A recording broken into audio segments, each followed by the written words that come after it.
Picture this. You're a kid hiding in a roadside ditch, and a car doesn't just pass once. It circles back again and again, stopping right above you. Then there's the house where objects move when nobody's there, and the forest where you hear children laughing when you're miles from anyone. These are real incidents. As you listen, ask yourself, what would you do in that moment? Freeze, run, or investigate? Story 1. I was probably in 7th grade at the time, staying over at my best friend's house. He lived in a really rural area, just outside a tiny town where the streets were quiet, the houses far apart, and darkness seemed to stretch forever at night. One night, we decided it would be funny, or at least entertaining, to go out and wrap some houses with toilet paper because, well, our 7th graders are idiots, and this seemed like a great idea at the time. We went to his parents and asked if it was okay if we could sneak out and do it. His dad immediately said no, insisting that we stay inside. We weren't allowed to leave the house under any circumstances. Naturally, my friend didn't take no for an answer. Around 1 a.m., after making sure his parents were asleep, we grabbed a giant black trash bag full of toilet paper and quietly slipped out the back door. His house sat on top of a hill with a long gravel driveway that connected to the main road below. As we crept down the driveway, every crunch of gravel under our feet sounded deafening in the still night air.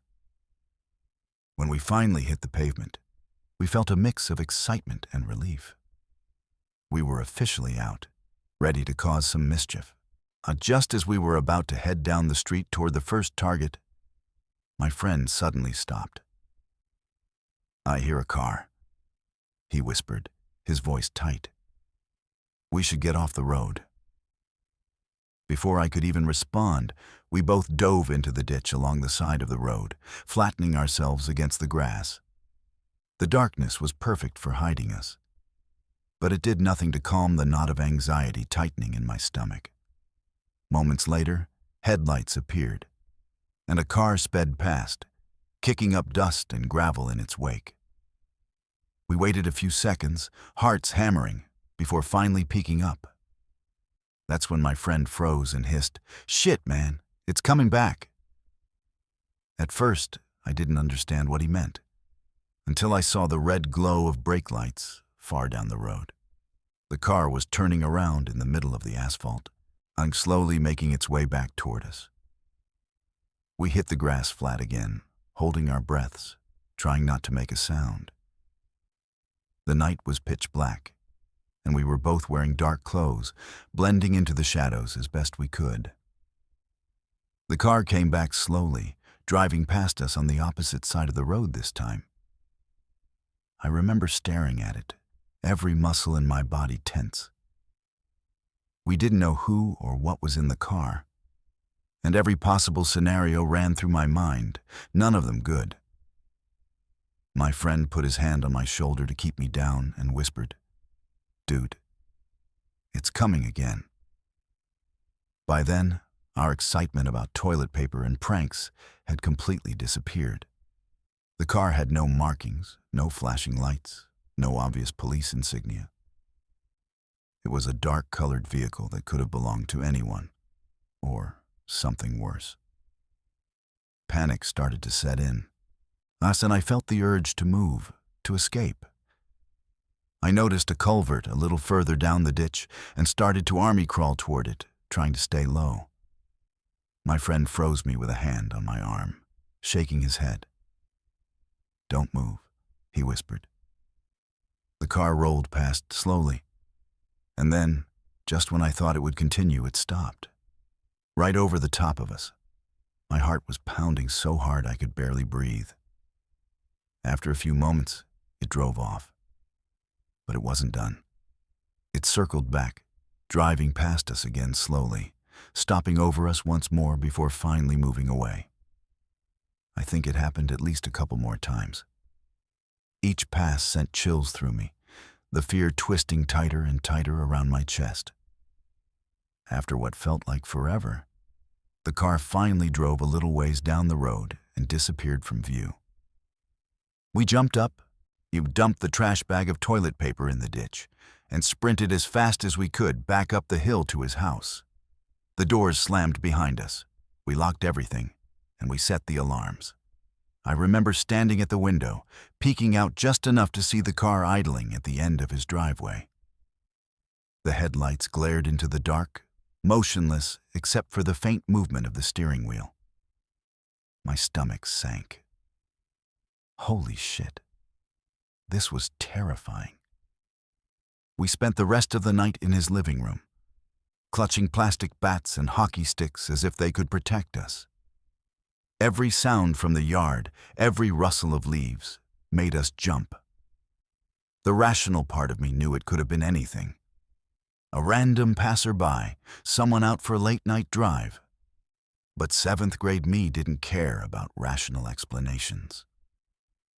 To us, in that moment, it could have been literally anything, and we were completely exposed. Looking back, I realize how small and unprepared we were.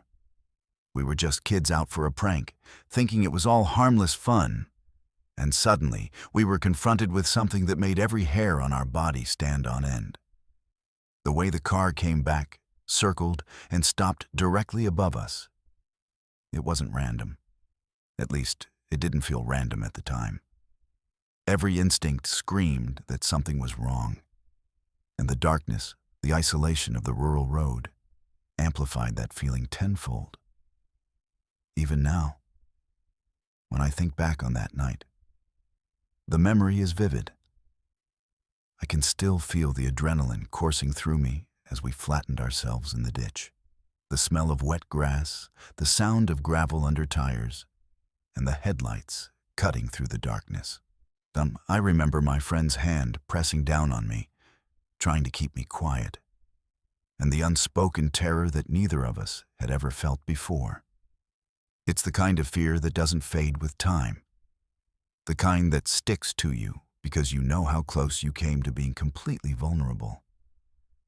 That night taught me more than any lesson about pranks or sneaking out. It taught me how quickly a situation can go from fun to terrifying, how unpredictable the world can be, and how powerless you are when someone or something is paying attention to you and you can't see them. We were just kids, but the experience left a mark. The image of that car sitting at the end of his driveway, silently waiting, stayed with me for years. Even if it was just some random person driving slowly down a quiet country road, it didn't feel random. Every pass, every stop, it was deliberate. To seventh-grade me, it was terrifying beyond words. We had been careless, but the terror we felt made me realize how quickly curiosity and recklessness could put you in situations far beyond your control. I've never gone out for a prank like that again, and I never will. Now, every time I pass a quiet country road at night, or see a car idling in the dark, I can't help but remember that night. The fear, the uncertainty, the sheer helplessness of lying in a ditch in the pitch-black grass while a stranger, or something unknown, watched over you is unforgettable. Even years later, it gives me goosebumps, and the memory is almost too real to dismiss. Seventh-grade me survived the prank, but the lesson lasted much longer than any toilet paper mess ever could. That night didn't just scare me. It changed the way I think about danger, vigilance, and the strange, unexplainable ways the world can make itself known. Even now, the fear of that night, the lingering thought of that car, and the unknown intentions behind it still make my heart race. Story 2. A few years ago, something happened that I still struggle to explain. I want to make one thing clear before telling the story. I don't believe in ghosts or anything supernatural. I've always been a pretty logical person, and I usually assume there is a normal explanation for strange things. But everything I am about to describe really did happen. At the time, my partner and I were staying alone at her parents' house for about 2 weeks. They were away for a while and had asked us to keep an eye on the place. It was a normal house in a quiet neighborhood. Nothing about it seemed strange or creepy. For the first couple of days, everything was completely normal. Then, small, odd things started happening. One night we had both gone to bed fairly late. I woke up in the middle of the night because I needed to use the bathroom. The bathroom was downstairs, so I got up quietly and walked down the stairs, trying not to wake my partner. When I reached the living room, something immediately caught my attention. The couch cushions were everywhere. Normally, the couch was neat and tidy because my partner was very particular about keeping the house organized. Before going to bed, she always straightened things up, fluffing the cushions and making sure everything looked nice. But now the cushions were scattered across the couch, and some of them were piled up in the corner of the room, and it looked like someone had taken them off the couch and thrown them around. I remember standing there for a moment, staring at them, trying to figure out what had happened. It seemed strange, but I still assumed there must be a simple explanation. Maybe we had knocked them over earlier and just didn't notice. Since I really needed to use the bathroom, I decided not to worry about it and continued down the hallway. I went into the bathroom and sat down. After a couple of minutes, something happened that immediately made me feel uneasy. There was a loud knock on the bathroom door. The bathroom door was directly in front of the toilet, so I could clearly see it from where I was sitting. When the knocking happened, the door actually moved slightly in the frame. At first, I assumed it was my partner. Without thinking too much about it, I called out, "2 seconds." I expected her to answer or say something back, but there was no response. Instead, all I could hear from the other side of the door was breathing. It was loud, slow, and rough. The kind of breathing that almost sounded like someone was struggling to breathe properly. It had a raspy sound to it, and it continued steadily on the other side of the door. For a moment, I just sat there, confused. I thought maybe my partner was feeling sick or trying to say something but couldn't. When I finished, I stood up and slowly opened the bathroom door. There was no one there. The hallway was completely empty. At that point, I felt a little embarrassed. I assumed maybe my partner had knocked and then walked away before I opened the door. So I went back upstairs to the bedroom. When I got into bed, my partner looked at me and asked what I had been doing. She said she had heard the knocking downstairs and thought it was strange that I was taking so long. I told her what had happened and then asked if she had knocked on the door. She said she hadn't even gotten out of bed. That conversation left both of us feeling pretty uncomfortable. We tried to laugh it off, but it stuck in our minds for the rest of the night. The next strange thing happened the following day. We were sitting in the living room watching television when suddenly we heard an incredibly loud bang from another part of the house. The sound was so loud that it honestly reminded me of a gunshot. It echoed through the entire house. Immediately after the bang, the electricity went out. The whole house went dark. I went to the breaker box and switched the power back on, assuming something had tripped the circuit. Once the lights came back, we decided to go see what had caused the noise. The sound had come from the dining room. When we walked in, we saw that the large mirror that had been hanging on the wall had fallen down. The mirror had crashed directly onto the power outlet below it and shattered the outlet completely. At first, it seemed like the mirror must have simply fallen off the wall. But when we looked closer, the situation became confusing. The wire that held the mirror was still intact. The wall hook that supported it was also still firmly in place. Everything that should have kept the mirror hanging was still perfectly fine. Yet somehow the mirror had still fallen straight down, as if something had pulled it off the wall. Neither of us could figure out how that could happen. Over the next few days, things continued to feel strange in the house. Sometimes we would walk into the dining room and notice that the chairs had moved. A chair that had been pushed neatly under the table would suddenly be pulled out slightly, as if someone had sat down there. On several occasions, we even heard the exact sound that chairs make when someone sits down. We would hear the legs scrape lightly against the floor, and then the soft creak of the chair settling under someone's weight. Every time we checked the room, there was no one there. Another thing that happened a few times was hearing voices in other rooms. It sounded like people talking quietly somewhere else in the house. The voices were never loud enough to understand clearly, but they definitely sounded like conversation. Whenever we walked toward the sound to see where it was coming from, the talking would immediately stop. The house would fall completely silent. Those moments were probably the most unsettling because they felt so normal at first. It sounded exactly like people casually talking in another room, except there was never anyone there. Even after we stopped staying at the house, strange things would occasionally still happen when we visited. Most of the time, it was small things like odd noises or the sound of furniture shifting slightly. Sometimes heavier pieces of furniture would move just enough that it was noticeable. These were things that normally took two people to move, yet they seemed to shift on their own. Even though all of this happened, I still don't believe in ghosts or anything supernatural. I'm convinced there must be logical explanations for everything we experienced, even if we never figured them out.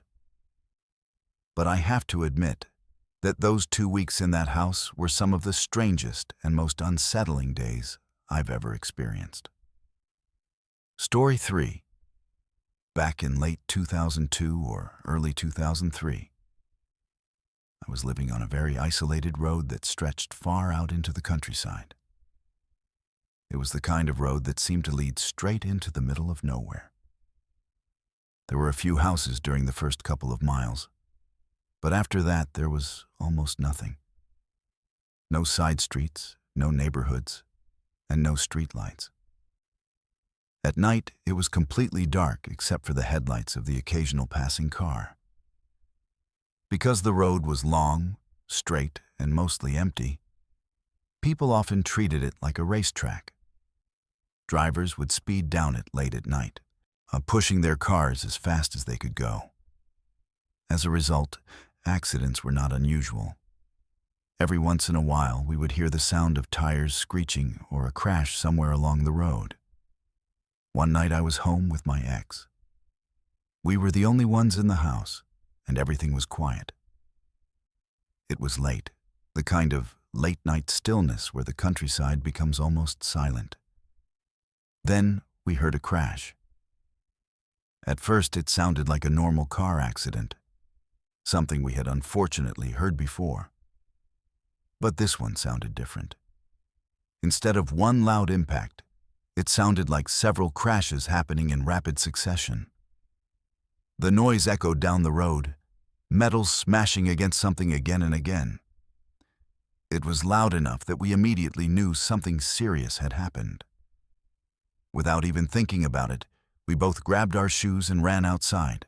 Now we hurried down toward the road to see what had happened and if anyone needed help. As soon as we reached the road, the scene in front of us was shocking. Debris was scattered everywhere. Pieces of metal, broken glass, and parts of a vehicle were spread all across the pavement. It looked like something had exploded across the road. As we got closer, we could finally see what had happened.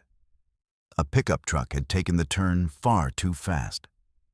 The driver must have lost control because the truck had rolled over multiple times. Later, we realized that the repeated crashing sounds we heard were the truck hitting the ground again and again as it flipped through the air. The crash had been violent enough that all 3 passengers had been thrown out of the vehicle. The truck itself was completely destroyed. It sat twisted and crushed in the road, barely recognizable as a vehicle anymore. Strangely, even though the truck was wrecked, the engine was still running. It was revving loudly, almost screaming, while smoke poured out from under the hood. For a moment, it looked like the truck might even catch fire. Parts of the truck were everywhere, mixed in with things that had been thrown from the vehicle. And the people. It was very dark out there. So at first it was difficult to see clearly.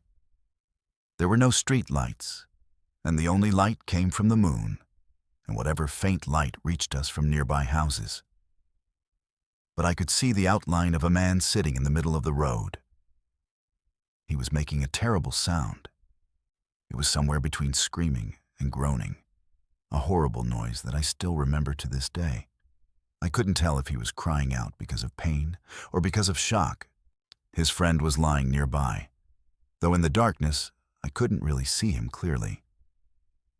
Even now, that sound is something I will never forget. Within a few minutes, the police began arriving at the scene. Their cars pulled up with flashing lights, and they turned on powerful spotlights that flooded the road with bright white light. In a strange way, when the lights came on, things became even worse. What's strange is that my mind doesn't clearly remember what I saw at that moment. It's almost like that part of the memory is blocked. I remember the man sitting in the road, making that awful sound. I remember knowing that his friend was lying beside him, even though I can't picture him clearly in my memory. And I remember that when the spotlights turned on, the road looked like a complete disaster, but the details of what I saw are missing. Later on, I learned what had really happened during that crash. When the truck rolled and the passengers were thrown from the vehicle, the force of the accident was so violent that their bodies were severely damaged. The injuries were so extreme that even after the victims had been taken away, the police were still walking around collecting remains and placing them into body bags. The road itself was covered in blood. For days afterward, there were stains on the pavement and even on the small pull-off area in front of our driveway. A neighbor later told me something that shocked me even more. When the police lights came on and illuminated the road, there had been remains on the ground very close to where I was standing. Apparently, I had calmly stepped over them without even reacting. But I don't remember that at all, whilst it's as if my mind erased that moment completely. The only other clear memory I have from that night came a little later when the medical helicopter arrived. The life flight helicopter circled above the crash site before landing nearby. It flew incredibly low over the road, and the sound of its blades was deafening. The powerful wind from the rotors made all the nearby trees shake violently. Branches swayed and leaves whipped through the air as the helicopter hovered overhead. Standing there under that helicopter, with the noise filling the air and the trees moving around us, was one of the eeriest experiences I've ever had. In the end, 3 men had been in that truck. 2 of them died at the scene. The third survived, but later disappeared. From what we were told, the men were migrant workers. Beaker and the survivor eventually fled the country. Even now, all these years later, that night remains one of the most disturbing memories of my life. The sounds, the darkness, and the confusion of that moment have stayed with me far longer than the details my mind seems to have erased. Story 4. When I was a sophomore in college, 2 friends and I started hearing rumors about an abandoned town hidden in the foothills outside the city where we were studying. The place sounded strange and mysterious. People talked about it like it had just been left behind, almost frozen in time. None of us knew exactly what was there, but the stories were enough to get our attention. We were really into urban exploring back then. Whenever we heard about abandoned buildings, factories, or forgotten places, we would try to check them out. Over time, we had already explored some pretty interesting locations. So when we heard about an entire abandoned town, We knew we had to see it for ourselves. One night we finally decided to go. We packed a few flashlights, wore dark clothes, and brought some water.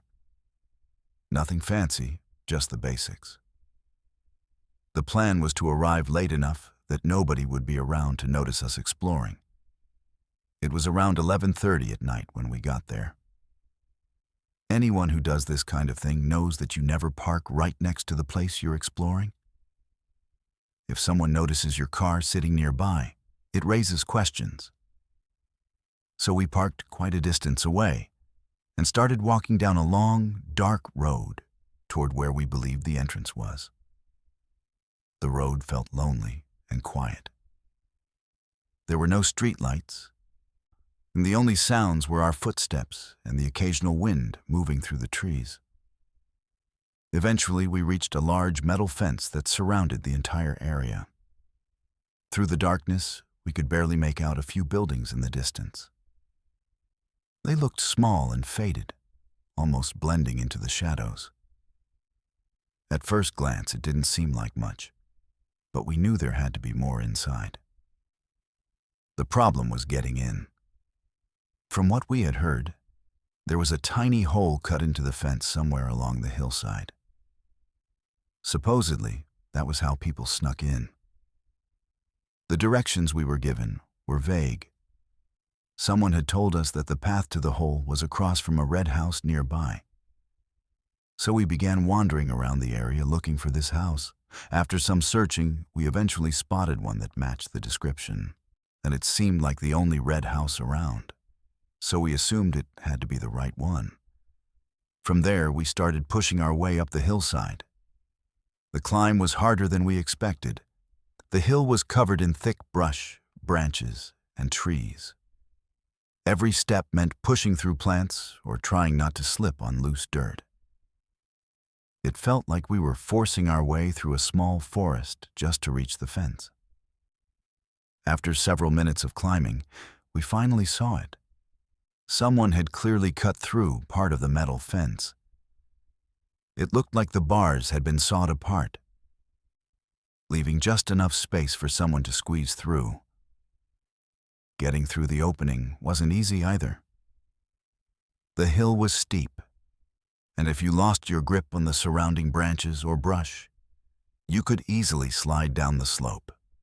One by one, we carefully pushed ourselves through the gap. Once we were inside, we brushed the dirt off our jeans and looked up. That's when we realized how big the place actually was. In front of us was an entire abandoned town. There was a small market area, rows of apartment buildings, houses, and streets that branched off into smaller neighborhoods. Even in the darkness, we could see how large the place must have been when it was still active. For a moment, we just stood there taking it all in. Then we started exploring. We decided to head toward the apartment complex first. As we walked down the empty street, the silence around us felt strange, but exciting. Then we heard a sound. Beep. At first, it was faint and easy to ignore. One of us stopped and asked if anyone else heard it.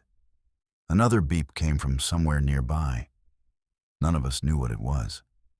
It sounded electronic, but we couldn't see anything around us that might be making the noise. We shrugged it off and kept walking. Beep. The sound kept repeating every few seconds. Eventually, we reached one of the apartment buildings and stepped inside. Using our flashlights, we looked around the rooms. Most of the place was empty except for random things left behind. In one room, we found an old mattress lying on the floor and some scattered junk. It was interesting, but nothing too unusual, except that the beeping was still happening. We decided to check out another apartment. When we opened the door to the next one, we immediately noticed something strange. The main living room area was filled with black trench coats. Some were hanging up while others were lying in piles on the floor. It looked like dozens of them. Seeing that definitely gave us a weird feeling, but our curiosity pushed us to keep looking around. We slowly explored the rest of the apartment. Upstairs, we found a door that was completely locked. We didn't even try to open it. Something about the place already felt strange enough. So we decided to leave that building and explore somewhere else. When we stepped back outside, the beeping sounds were still there. But now there were more of them.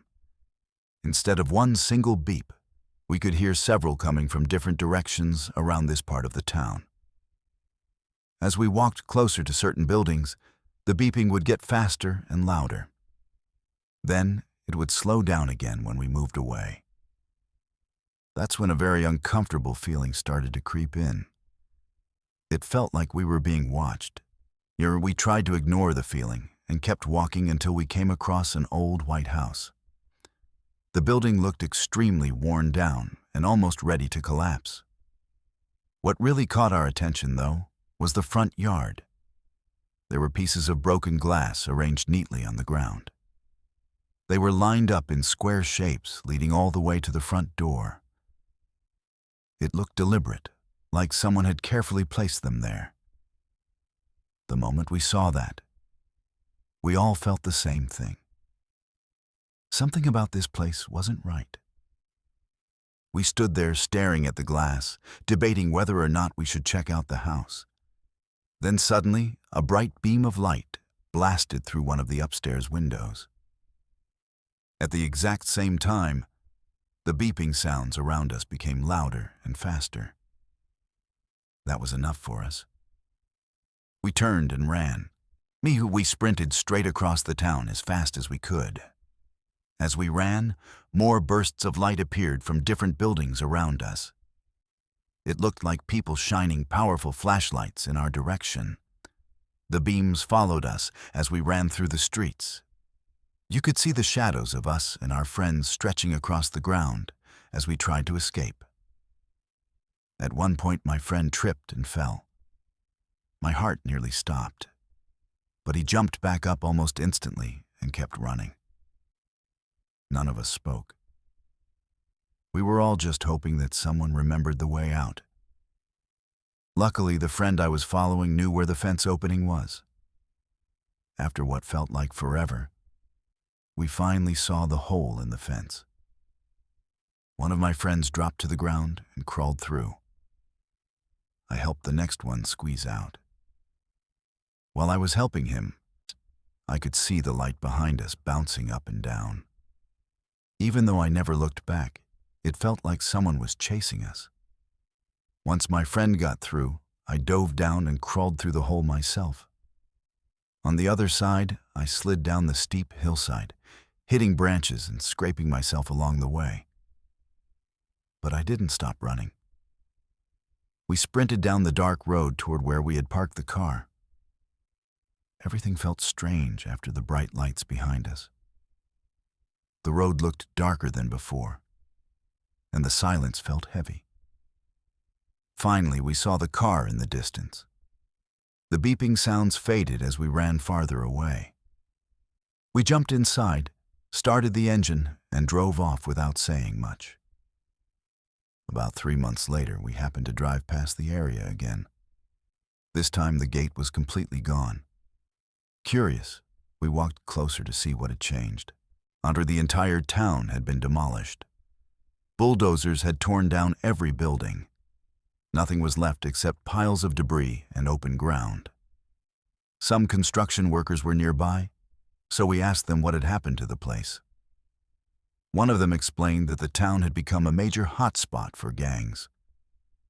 According to him, there had been drugs, violence, and even murders happening there regularly. It had become so dangerous that the city eventually decided the best solution was to tear the whole place down. Hearing that explanation made everything from that night suddenly make sense. Those strange beeping sounds and the lights probably weren't ghosts or security systems. They were warnings. And we had unknowingly walked straight into a place where we definitely didn't belong. Story 5. I am from the Kiowa tribe. And I grew up in a small community where many Kiowa families in my hometown lived. I don't know if that has any real connection to what happened, but it is part of the background of the story. The place where I grew up was a housing area that had been built mainly for families in our community. Because of that, many of the people who lived there were relatives, family friends, or people we had known our entire lives. It was the kind of place where everyone knew everyone else, and kids spent most of their time outside playing, visiting friends, or just hanging around. The neighborhood itself was simple in layout. It had 3 main streets that ran parallel to each other, and on both ends they were connected by smaller streets that linked them together. It almost formed a small loop, with houses lining each road. My grandmother's house sat right on one of the corners at the end of the middle street. I spent a lot of time there growing up, sometimes staying overnight or hanging out in the evenings. Along one side of the neighborhood, the street that connected all 3 main roads ran next to a typical farmer's barbed wire fence. On the other side of that fence were large farming properties. It was open land with fields, tall grass, and patches of trees scattered around. During the day, it didn't seem unusual at all. It was just farmland stretching out into the distance. At night, though, the area felt very different. The houses had street lamps placed at certain corners, but between those lights, there were large patches of darkness. The fields beyond the fence were even darker because there were no lights at all out there. One of the only things you could usually hear were the sounds of insects, wind moving through grass, and occasionally animals in the distance. When I was about 15 years old, something happened there that I still can't fully explain. One evening, I was outside near my grandma's house with 2 friends who lived nearby. It was pretty late, though not extremely late. Just the kind of night where most adults were already inside and the streets were quiet. We were standing under the street lamp on the corner just outside my grandma's house. That lamp lit up a small circle of pavement around us, and we were just talking, joking around, and doing what teenagers usually do when they hang out. Across from us, near the fence line where the other main street started, there was another street lamp. The corner had a couple of large trees growing beside it. Their branches stretched out over the road and created deep shadows beneath them, even with the light nearby. At some point during our conversation, something caught my attention near that corner. At first, I thought it might just be a dog sitting near the fence, but something about it didn't seem quite right. I stared at it for a moment, trying to understand what I was looking at. The shape of it looked animal-like. It was sitting near the barbed wire fence, facing away from it and toward the road. The strange part was how still it was. It wasn't moving at all. The area where it sat was partly hidden in shadow because of the trees, but I could make out its shape clearly enough to see that it was sitting upright on its hind legs, like a canine would sit. Its body looked completely black, or at least very dark, and it blended into the shadows around it. Then I noticed its eyes. They were glowing. Not brightly, like headlights or anything like that, but they gave off a soft, yellow glow that stood out clearly against the darkness of its body. They reflected the light from the street lamp, just enough that they were impossible to miss. For a few seconds, I just stared at it, trying to make sense of what I was seeing. Finally, I nudged my friends and pointed toward the corner. "What is that?" I asked. They both turned to look where I was pointing.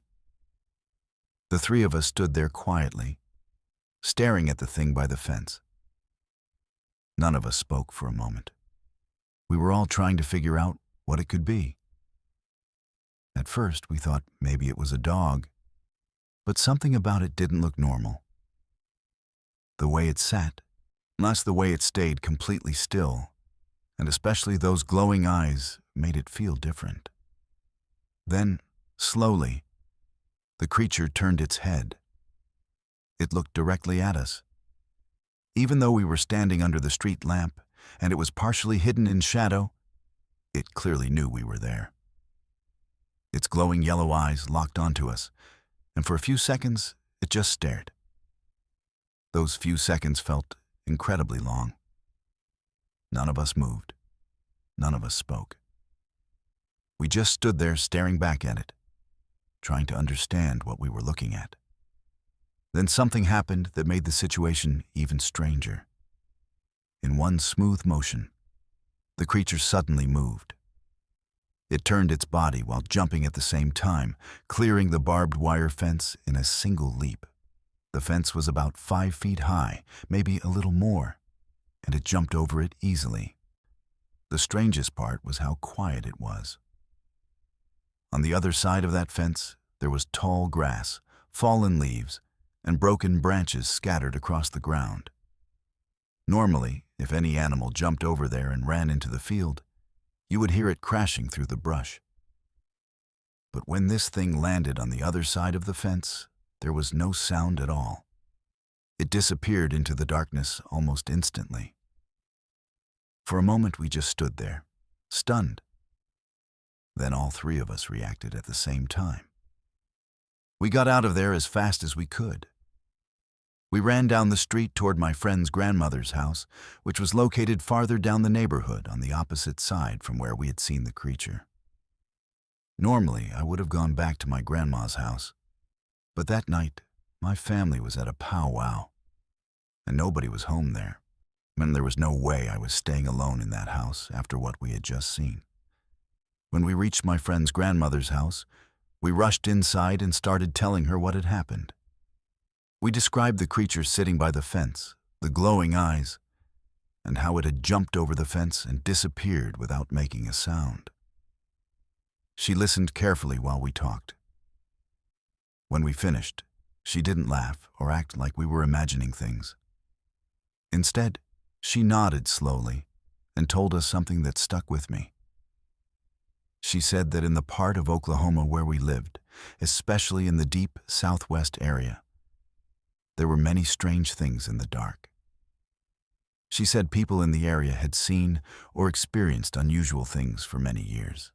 Then she told us something that made the situation feel even more serious. Once she said we should just be thankful that whatever we saw was not malignant. Growing up in our community, I had already heard plenty of strange stories from family members. Aunts, uncles, grandparents, and older relatives would sometimes talk about unusual things people had seen out in the countryside or around certain areas at night. Most of the time, those stories sounded mysterious but distant, like old tales that happened to someone else. That night was the first time I had experienced something like that myself. Even now, I still don't know what that creature was. It could have been some kind of animal that looked unusual in the dark. Maybe a large dog, a coyote, or something else common in rural areas. But the way it moved, the way it sat so still, and especially the way it disappeared without making any sound, has always stayed in my mind. Whatever it was, I never saw anything like it again.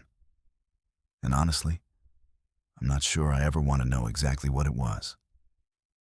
Story 6. When I was a small child, I had a teddy bear named Spock. I don't remember exactly when I first got him, but I think I was around 3 or 4 years old. I named him Spock because his ears were pointy, and at the time, I thought that made him look special. To me, he wasn't just a toy. He was my favorite thing in the world. I took that teddy bear everywhere with me. If I was watching television, Spock was sitting beside me. If I was playing in my room, he was there too. At night, I always slept with him. It was part of my routine, something that made me feel safe and comfortable. My family even joked about how attached I was to that bear. My older brother especially liked to tease me about it. One time he grabbed Spock out of my hands and started punching him over and over like it was some kind of joke. I remember bursting into tears immediately. I was completely heartbroken watching him treat my favorite teddy like that. Looking back now, I can laugh a little about how serious I took it at the time, but back then it felt like the worst thing in the world. But something else happened to that teddy bear that I will never laugh about. I'm not completely sure how old I was when it happened. I think I was around 8 years old. But that's the only part of the memory I'm uncertain about. Everything else I remember very clearly. Like every other night, I went to bed with Spock beside me. That was my normal routine. I would hold him while I fell asleep, and he would stay there in the bed with me. At some point during the night, I suddenly woke up. I remember feeling confused at first. That strange, foggy feeling you get when you wake up in the middle of the night and your brain hasn't fully caught up yet. For a few seconds, I was just lying there, trying to remember where I was and what was going on. Then I noticed something right away. Spock was gone. The spot beside me where he should have been was empty. At first, I thought maybe I had just pushed him off the bed in my sleep. That seemed like the most logical explanation. So I sat up and started looking around my room. I checked the floor beside the bed. He wasn't there. I looked around the rest of the room, scanning every corner that I could see in the dim light. But I couldn't find him anywhere. By that point, I was awake enough to realize something was wrong. It wasn't something I could just ignore and go back to sleep over. I needed my teddy bear back. For a moment, I wondered if maybe my mom had taken him while I was asleep. Sometimes she would wash things during the night if they were dirty, so maybe she had grabbed him to clean him. I don't remember exactly what I thought at the time, only that I was determined to find him. So I got out of bed and left my room to go ask my mom about it. I walked down the hallway to my parents' bedroom, fully expecting to find her there. But when I looked inside the room, no one was there. That immediately felt strange. Even though I was young, I knew it was the middle of the night. My mom should have been asleep in her bed. For a moment, I wondered if maybe she had gone into my brother's room for some reason. So I walked over and checked there. But he wasn't there either. At that point, something started to feel wrong. Still, I continued checking the rest of the house. As I walked through the rooms, I started turning on every light I passed. I'm not sure why I did that exactly. Maybe it was just instinct because the house felt so dark and quiet. I checked every room upstairs. Then I slowly started making my way downstairs. At first, I tried to convince myself that my mom and brother must be downstairs somewhere. Maybe they had stayed up late and fallen asleep watching television or something. I remember trying to feel a little angry about it, almost like I was trying to give myself courage, and I imagined myself complaining to them for scaring me and leaving me wandering around the house in the middle of the night. But when I reached the bottom of the stairs, no one was there. The living room was empty. The kitchen was empty. The whole house was silent. That was the moment when the fear really started to sink in. Even though I was young, I knew my mother well enough to know one thing for certain. She would never leave me home alone in the middle of the night. That simply wasn't something she would ever do. My brother might play tricks sometimes, but my mom was always responsible and caring. And yet, I had just checked the entire house. No one was there. The silence in the house felt heavy and unnatural. I didn't know what to do next. There were no more rooms left to check. Or at least, that's what I thought. Then I heard a noise, and it came from the basement. I had completely forgotten about the basement until that moment. Realizing that actually made me feel two completely opposite emotions at the same time. Part of me felt relieved, because it meant there was still somewhere they could be. But another part of me felt terrified, because the basement was the one place in the house I hated the most. I almost never went down there. It was dark, cold, and filled with tools and storage boxes. As a kid, it always felt like the creepiest place in the entire house. Still, I convinced myself that my mom and brother must be down there. I didn't know why they would be, but it was the only explanation left. I slowly walked toward the basement door. When I got close to it, I noticed something that made my stomach tighten. The door was slightly open. Up until that moment, I had been completely silent while walking through the house. I don't know why exactly. Maybe some instinct told me to stay quiet. But when I pushed that basement door open, all that silence disappeared. I screamed at the top of my lungs. "Mom!" My voice echoed down the staircase, but there was no response. I stepped down just a couple of steps so I could reach the light switch on the wall. That's when I saw something. Spock. I could see part of him sticking out from behind a toolbox near the bottom of the stairs. Only the lower half of the teddy bear was visible. It was like he had been placed there on purpose. Almost like something was trying to lure me down into the basement to retrieve him. The sight made my skin crawl. I didn't go down there. Not even one more step, where instead I turned around and ran as fast as I could back upstairs to my room. When I got there, I crawled under my bed and stayed there for the rest of the night. Eventually, I must have fallen asleep, because the next thing I remember was hearing my mom's voice in the morning. She was downstairs calling out that breakfast was ready. At first, I felt relieved. It made me think the entire night must have just been a dream. But then I realized something strange. I had woken up under my bed. If it had all been a dream, why wasn't I in my bed? I started wondering if maybe I had sleepwalked during the night.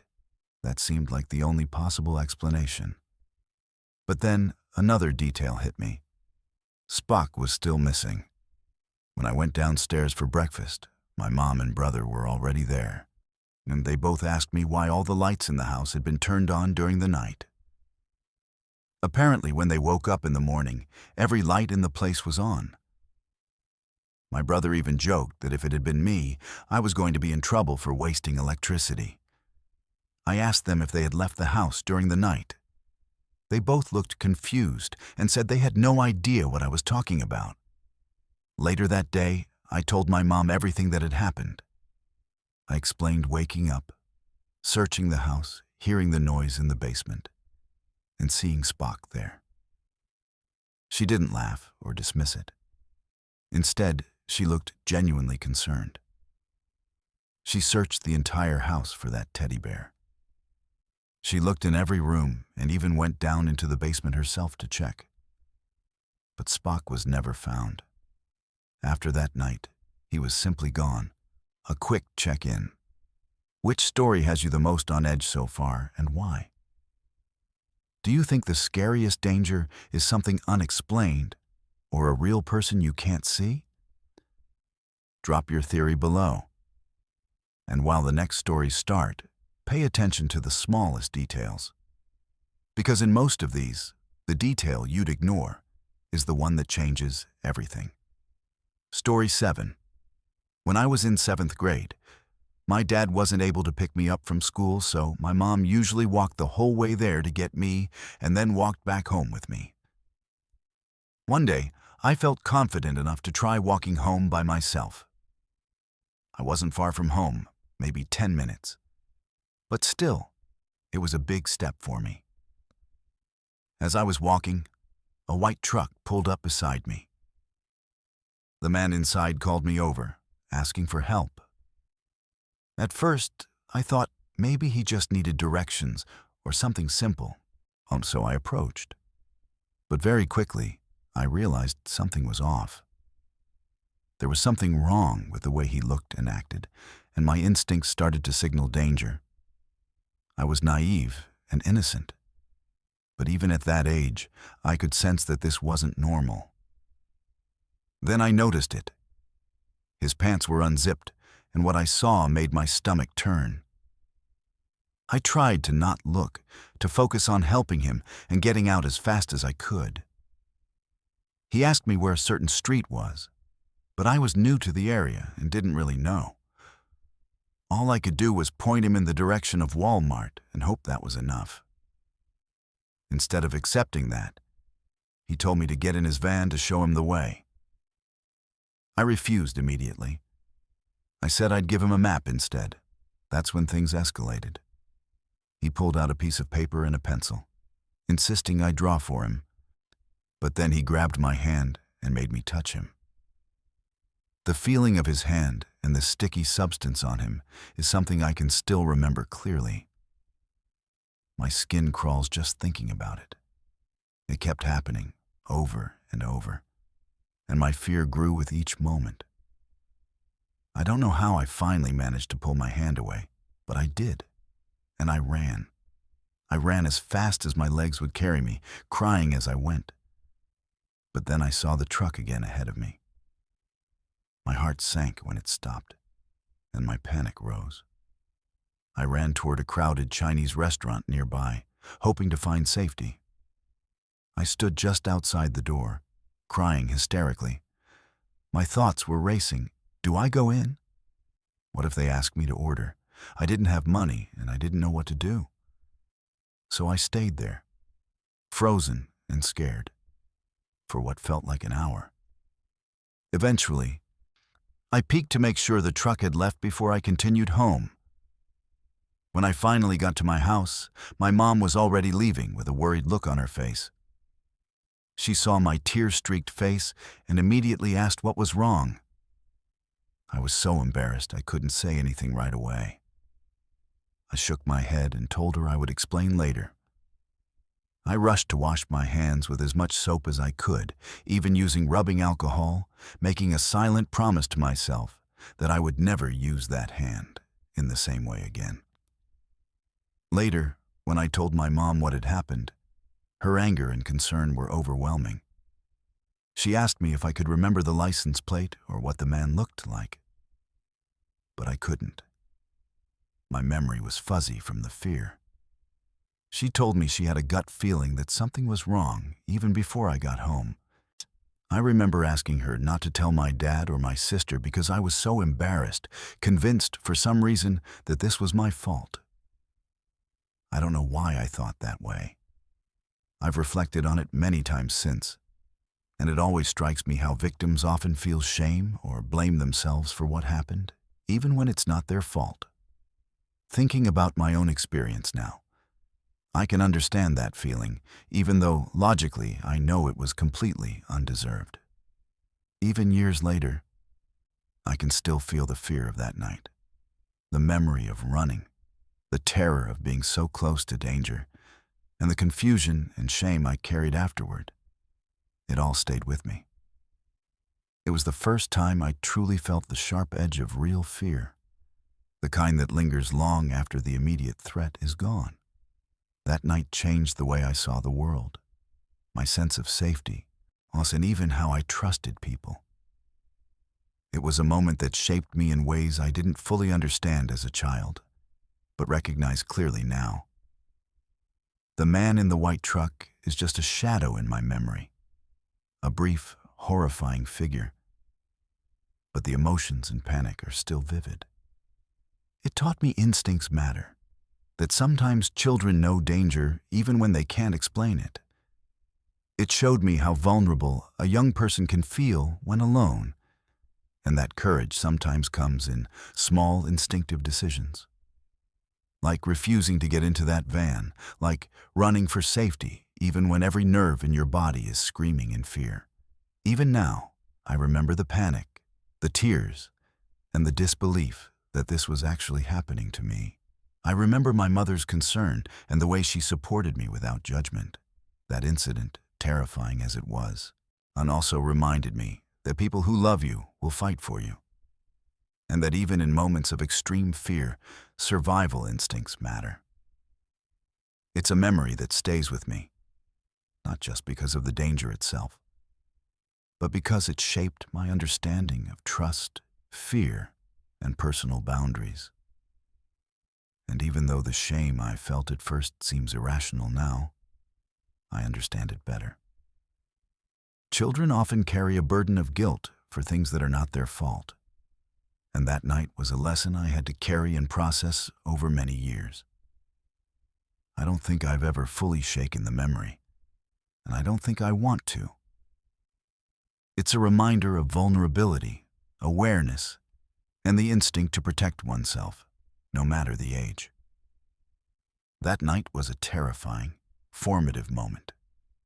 And even as an adult, I feel its echo every time I reflect on how small and defenseless I once was, and how strong and determined I became in the face of something so threatening. It taught me to trust my instincts, to act quickly in moments of danger, and that fear, while paralyzing, can also drive decisive action. It's a memory I can never forget, a night that changed me, and a story I've carried quietly, one that shaped the person I am today. Story 8, it was 2002, and I was hitchhiking across the U.S., heading toward a rainbow gathering in the Mark Twain National Forest near Ironton, Missouri. I had been on the road all day, picking up rides wherever I could, and by the time I reached the state road that led into the forest, it was around 11 p.m. The road was dark and quiet, with nothing but the faint outline of trees against the night sky. We had been told that the seed camp, the early setup area for the gathering, once was marked by discrete stone cairns stacked along the trail. But in the pitch-black night, we couldn't see them. Figuring it was too risky to drive blindly, we pulled over to the side of the road and decided to wait until morning. The night felt heavy and still. But there was something strange in the darkness. From somewhere deep in the forest, we began hearing what sounded like children playing. It wasn't just a single child, but dozens of them, laughing and calling out, running around on what sounded like a playground. The sound was almost joyful, yet it carried a sense of wrongness. We were miles from the nearest public road, completely alone in BLM land. Yet the noises continued all through the night. No wind, no animals, no other travelers. Just the sound of children playing, echoing off the trees. And I tried to tell myself it was my imagination, or maybe some distant campground I couldn't see. But the sounds were distinct, constant, and impossibly close. Morning came, and we finally found the seed camp, a clearing where a handful of early arrivals were setting up tents, stoves, and a communal space for cooking. At that point, the camp was small, maybe a dozen people. But we were all excited to be there. The start of what would eventually grow to a gathering of around 150 people at its peak. A few of us decided to wander the surrounding hills, looking for firewood and perhaps a fresh spring to draw water from. The forest was dense and quiet, except for our footsteps, the occasional bird, and the soft rustle of leaves in the breeze. We stumbled upon something that immediately caught our attention. An old foundation, completely overgrown and deep in the woods.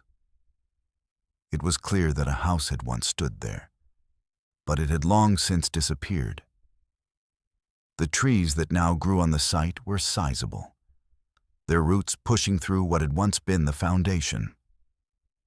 Scattered around were pieces of rotted boards, rusted nails, and bits of metal that probably served some function when the house was alive. But they offered little context now. The area felt abandoned in a way that was both sad and unsettling, like nature had claimed the place entirely. Curiosity got the better of us, so we moved closer, scanning the forest floor for anything interesting or unusual. That's when we found the first shoe. A small, decayed child's shoe, half buried in the soil, its fabric torn and faded. At first, we assumed it was an isolated find, maybe left over from a child who had once lived nearby. But then we saw another shoe, and then another, scattered randomly across the clearing. As we explored further, the pattern became chillingly clear. There were hundreds of children's shoes, half decayed, half covered in dirt and leaves. There were old-timey leather dress shoes, worn flats, little sneakers, and even the jelly shoes from the 80s. Some looked almost new, as if they'd been discarded only recently, while others were clearly decades old. The shoes were scattered within a roughly 25-foot radius of the foundation. But there was no other evidence of habitation, no old appliances, no broken furniture, no tools, just shoes. Some were inside partially rotted garbage bags, stacked haphazardly as if they had been left there deliberately.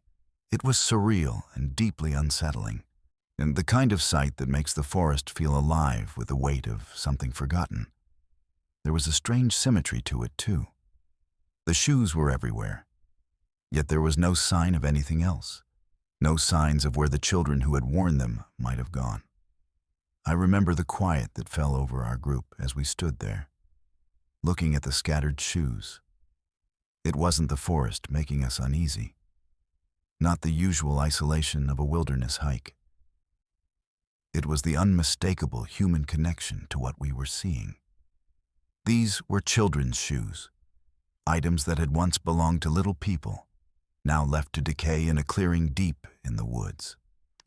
My friends and I didn't speak much. We had no context, no explanation, only the creeping, gnawing sensation that something about this place was wrong. Eventually, we moved on, collecting some firewood and making our way back to camp. But the image stayed with me. Even hours later, as the sun rose higher and the forest came alive with birdsong and chatter from other early arrivals, I kept thinking about that clearing.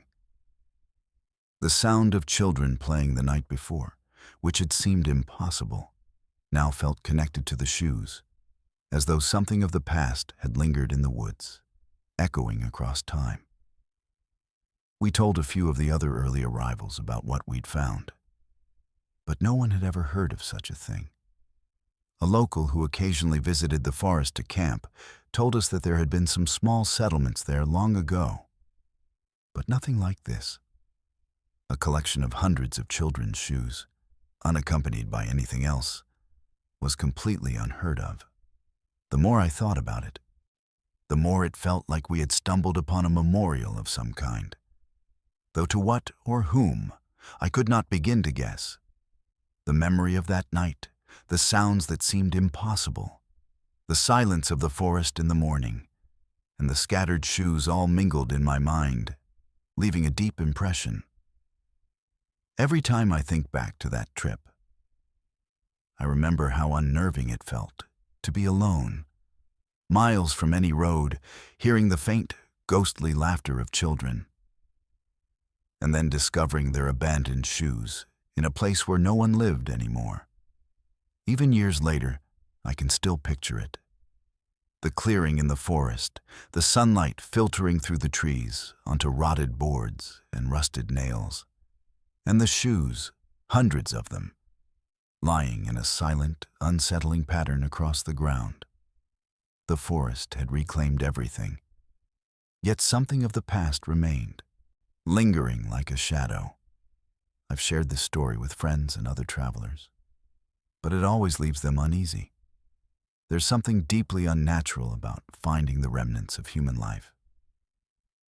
Children's shoes, of all things, in the middle of nowhere, with no context or explanation. It's one of those experiences that stays with you, hauntingly specific, yet impossible to fully understand or rationalize. Even now, I think about it. The way the forest can hide its secrets for decades, quietly waiting for someone to stumble upon them.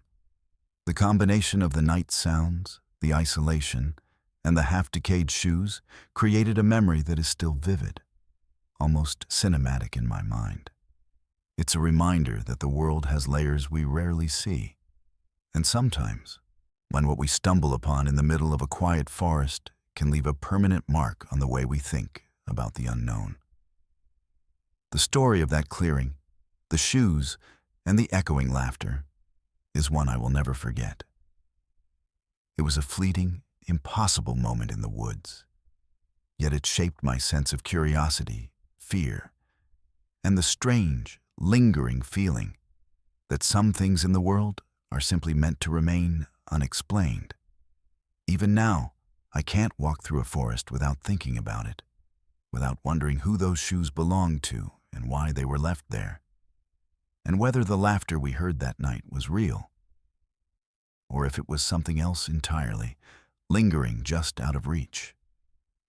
It was a strange mix of wonder and terror, of beauty and unease, and it left me with a story that has haunted me for decades.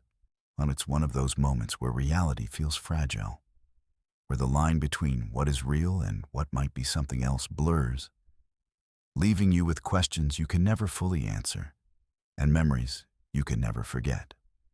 Story 9. A few years ago, I went up to Minnesota to spend the summer with my dad. And during that visit, I had one of the most terrifying experiences of my life. The house I stayed in had really thin walls, so I could usually hear everything. If someone walked down the hallway, opened a door, or moved around outside my bedroom, I would have known. I was staying in the guest bedroom by myself. To the right of my bed was an open closet, and inside it, a mirror faced directly toward me. The door to the closet was at the foot of my bed, and the whole setup already made the room feel slightly off, even during the daytime. Now, one night, I woke up at exactly 2:54 a.m. I couldn't sleep. My mind just wouldn't quiet down. So I decided to listen to some music on my iPod.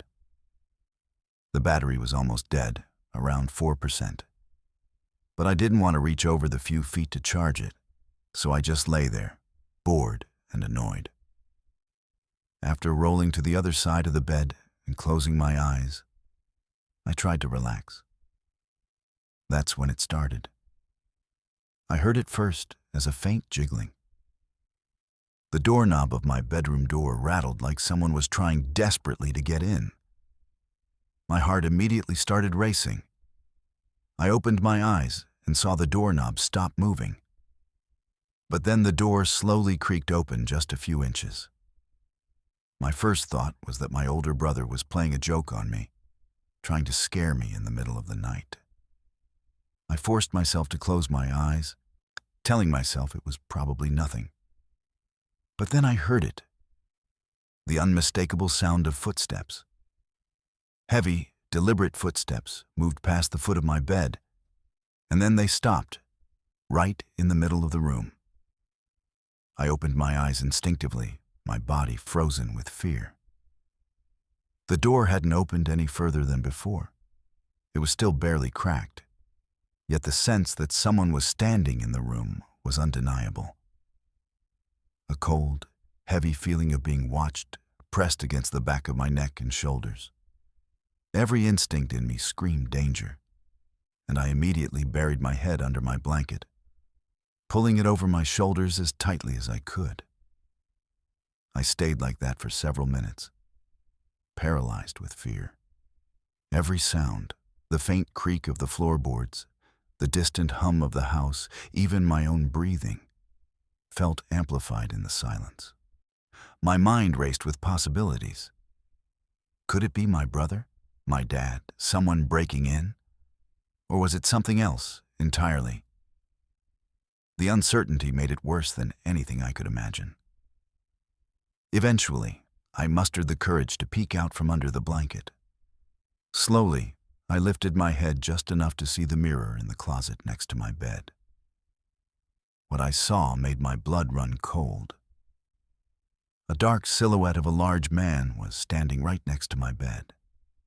His upper body was crouched, leaning slightly forward, as if he were studying me.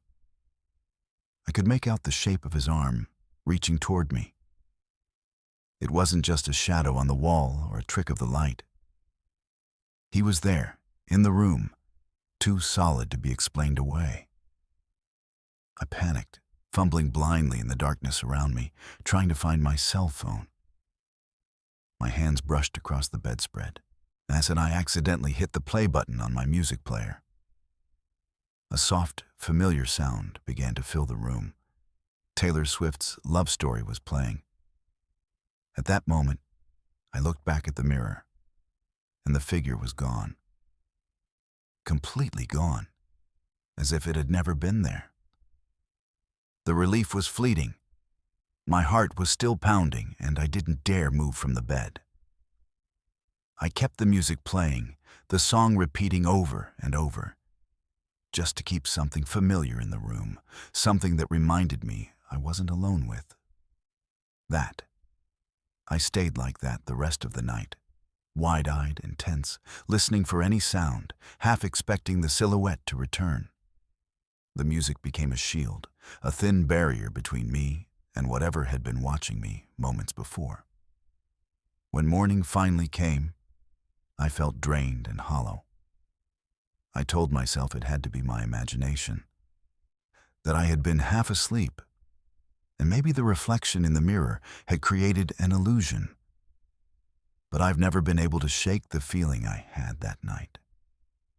The way the figure crouched, the way it seemed deliberate and purposeful, how its presence pressed down on me. It didn't feel like a dream. It didn't feel like my mind playing tricks. Even now, when I think about that night, my chest tightens. I remember every detail. The quiet of the house, the slight creak of the floor, the way the doorknob jiggled, the small opening of the door, the heavy footsteps, and that piercing, almost alive feeling of being observed. Most of all, I remember the mirror, and the silhouette crouched there, so close I could feel it, yet so impossible to grasp. The incident has stayed with me ever since. Whenever I'm alone at night, or when I wake in the middle of a dark room, I can still feel that weight on my back. That silent, menacing presence just out of sight. And though I've tried to rationalize it, to tell myself it was a trick of shadows or my imagination, a small part of me knows what I saw that night was something else entirely. That summer in Minnesota, that single terrifying encounter, taught me just how fragile the boundary between the ordinary and the unknown can be. It showed me how quickly a familiar, safe space, my dad's guest bedroom, can turn into something I had no control over. And it showed me that sometimes, even in broad daylight, some memories remain so vivid and real that the fear lingers for years. Even writing about it now, years later, my palms start to sweat and my heartbeat picks up.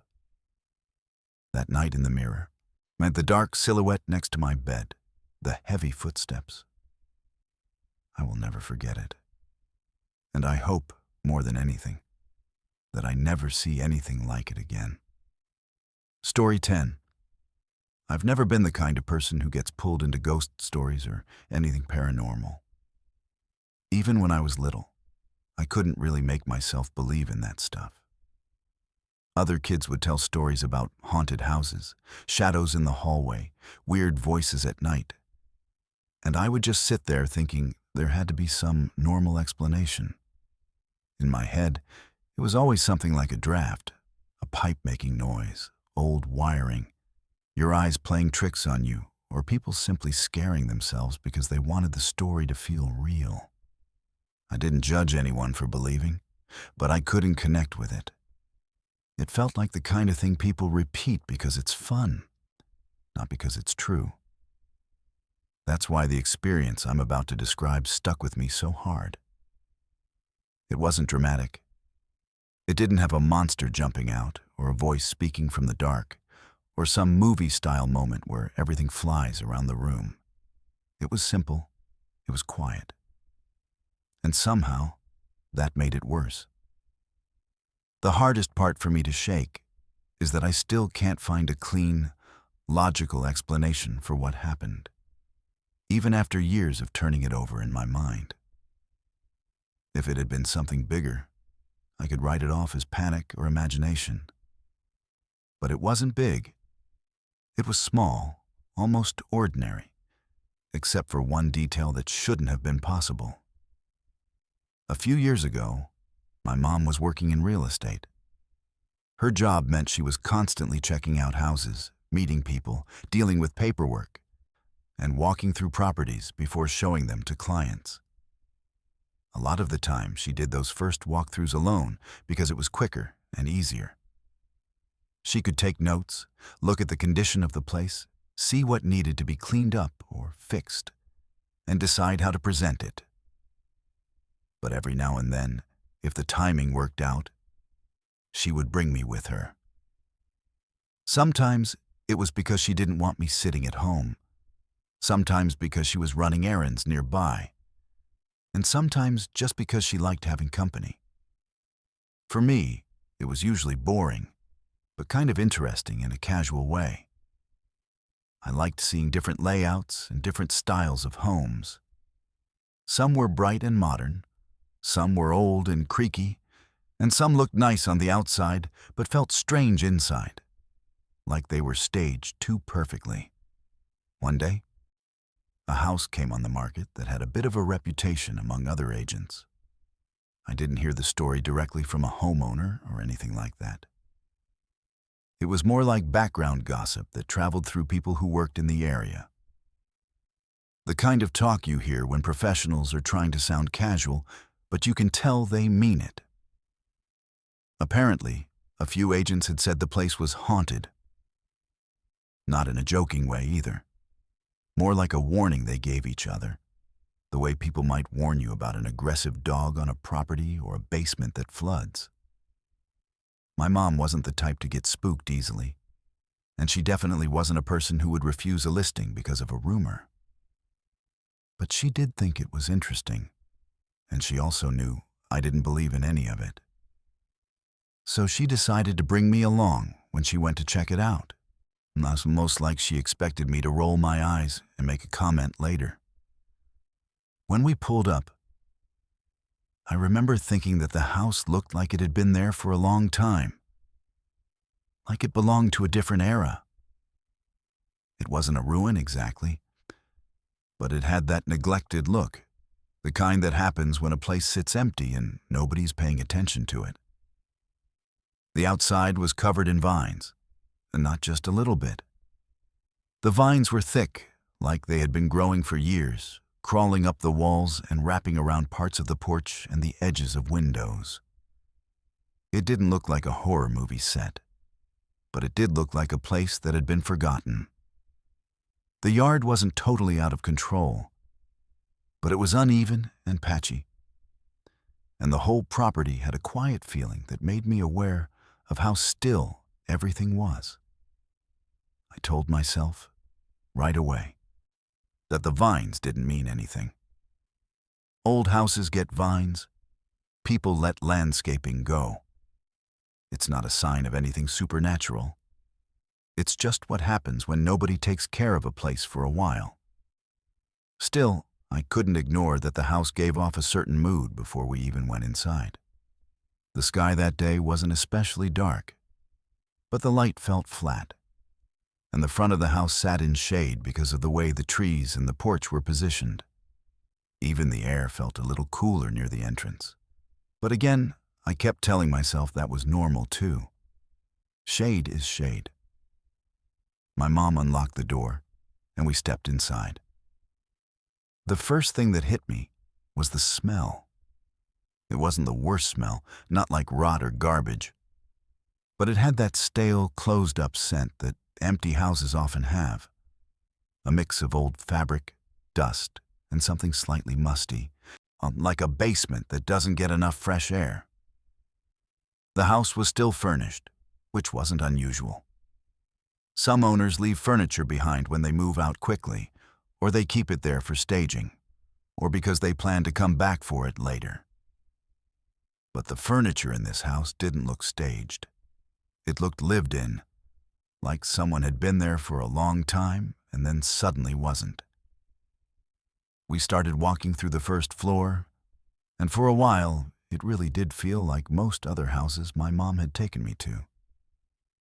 There was the usual quiet, the sound of our shoes on the floor, the occasional creak that old houses make when you step in a certain spot. The rooms were arranged in a pretty standard way. Nothing jumped out as shocking. But then I noticed something that still feels strange when I think about it. In one of the main rooms, they had an old box-style television, the kind that looks heavy and deep, like it belongs in the early days of cable. And it was on. Not just plugged in, but actually playing something. On the screen was a black and white documentary about World War II. It wasn't a modern show pretending to be old. It looked genuinely old, with grainy footage and that serious tone older documentaries have. The sound was low, but I could hear the distant voices and the kind of music that feels heavy and formal. Seeing that TV on, in a quiet house that looked empty, made the whole place feel even older than it already did. It created this gloomy atmosphere that I didn't like.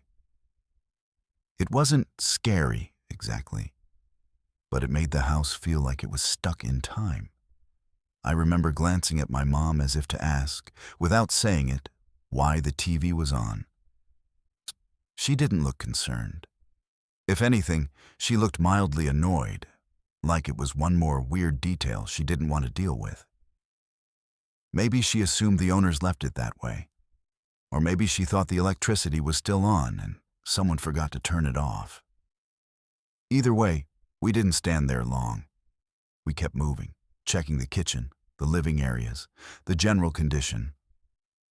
My mom was doing what she always did, opening doors, looking at corners, making mental notes. I followed her, mostly quiet, still feeling like the whole haunted thing was probably just a story people told, because the house looked creepy. Eventually, we went upstairs to look at the bedrooms. The second floor had a simple layout. There was a long hallway and a few doors spaced along it, not all right next to each other, but staggered. The hallway itself was narrow, and the light up there felt dimmer, even though it was daytime. I don't remember if the curtains were drawn or if the windows were just small. But the effect was that the upstairs felt more closed in. I could hear the TV faintly from below, like a muffled presence, and the rest of the house was quiet. We went into the first bedroom. It looked normal enough. It had the usual furniture, a bed, some dressers, maybe a lamp. There was nothing memorable about it. It was the kind of room you walk into, scan quickly, and walk out of, because you've seen 100 rooms like it. My mom did her quick check, and we moved back into the hall. Then we opened the second door. At first, my brain didn't fully process what I was seeing, because it was so unexpected. The room was full of stuffed animals, but not the kind you win at a carnival or buy in a store. These were real animals that had been preserved and mounted, like a collection someone might keep if they were into hunting or taxidermy. There were different kinds, and the room felt crowded with them. It wasn't one or two pieces on a wall. It was a whole room devoted to them. Some were positioned on shelves or stands, and others were mounted in a way that made them feel like they were staring into the room. I remember getting a cold, uncomfortable feeling in my stomach. Not because I thought it was haunted, but because it was unsettling in a simple human way. There's something naturally disturbing about a room full of dead animals posed to look alive. Even if you respect hunting or understand taxidermy as a hobby, seeing that many in one place is intense. The room itself was tidy, though. Nothing looked knocked over. Nothing looked like it had been torn apart. It wasn't a messy horror scene. It was organized, almost carefully arranged, which somehow made it feel even more personal, like you were standing inside someone's private obsession. My mom didn't say much. She looked around the way she always did, but I could tell she thought it was strange too. The room didn't have anything obviously wrong with it, besides the fact that it was filled with these preserved animals. There wasn't a bad smell, no visible damage, no immediate sign that anything had happened there. It was just odd. I didn't want to stay. I wanted to step back into the hallway and move on. So we left that room and went farther down the hall to the last bedroom. That room was also fine. Again, normal furniture, not normal feel. If anything, it was a relief after the taxidermy room. We did our quick look, and then we turned around to head back downstairs. Here's where it happened. As we walked back down the hallway, we passed the door to the second bedroom again, the one with all the stuffed animals. For reasons I still can't fully explain, I glanced back into it. Maybe I was still creeped out by it and couldn't help checking it one more time. Maybe I felt like I needed to reassure myself that it was exactly the same as before. Whatever the reason, I looked in, and I stopped walking immediately. There was a chair sitting directly in the center of the room. It wasn't near a wall. It wasn't tucked into a corner. It wasn't half hidden behind something. It was planted right in the middle, like it belonged there. Like someone had deliberately placed it as a focal point. Like the room was arranged around it. The chair wasn't there when we had been in the room earlier. I know how people talk about memory being unreliable, how you can miss things in the moment, how your brain fills in details later. I get that. But this was not that kind of situation. The first time we went into the room, we walked into it. We stepped inside. If a chair had been in the center, we would have had to walk around it or bump into it. There's no way both of us could have missed it. And I'm not talking about a small stool that could blend in. This was a chair placed in the most noticeable spot possible. I remember that moment very clearly, the way my body reacted before my mind even caught up. My feet stopped, my breath caught, and I felt this wave of disbelief. I didn't want to say anything at first because I thought maybe I was mistaken. But then my mom stopped too because she saw me freeze. She looked into the room, and the expression on her face changed immediately. It wasn't confusion like, "Oh, I didn't notice that earlier." It was more like a hard, quick realization that something was wrong. We both knew the chair hadn't been there. For a second, neither of us spoke. The house felt even quieter than before. The TV downstairs was still playing, but it sounded far away now. All I could focus on was that chair, sitting there in the middle of that room full of preserved animals, like someone wanted it to be seen, like it was waiting. My mom grabbed my arm, not painfully, but firmly, and she said something like, "We're leaving." She didn't say it in a panicked scream. It was controlled. Us, that almost made it more unsettling, because it meant she wasn't trying to be dramatic. She just wanted to get out. We went down the stairs quickly, not running but moving fast, and I kept expecting to hear footsteps behind us or a door creak or anything that would explain it. But there was nothing. The house didn't react. There was no loud bang, no sudden cold wind, no flickering lights. It was just the same quiet house with that documentary still playing on the old TV like nothing had happened. My mom didn't stop to turn it off. She didn't stop to double-check rooms.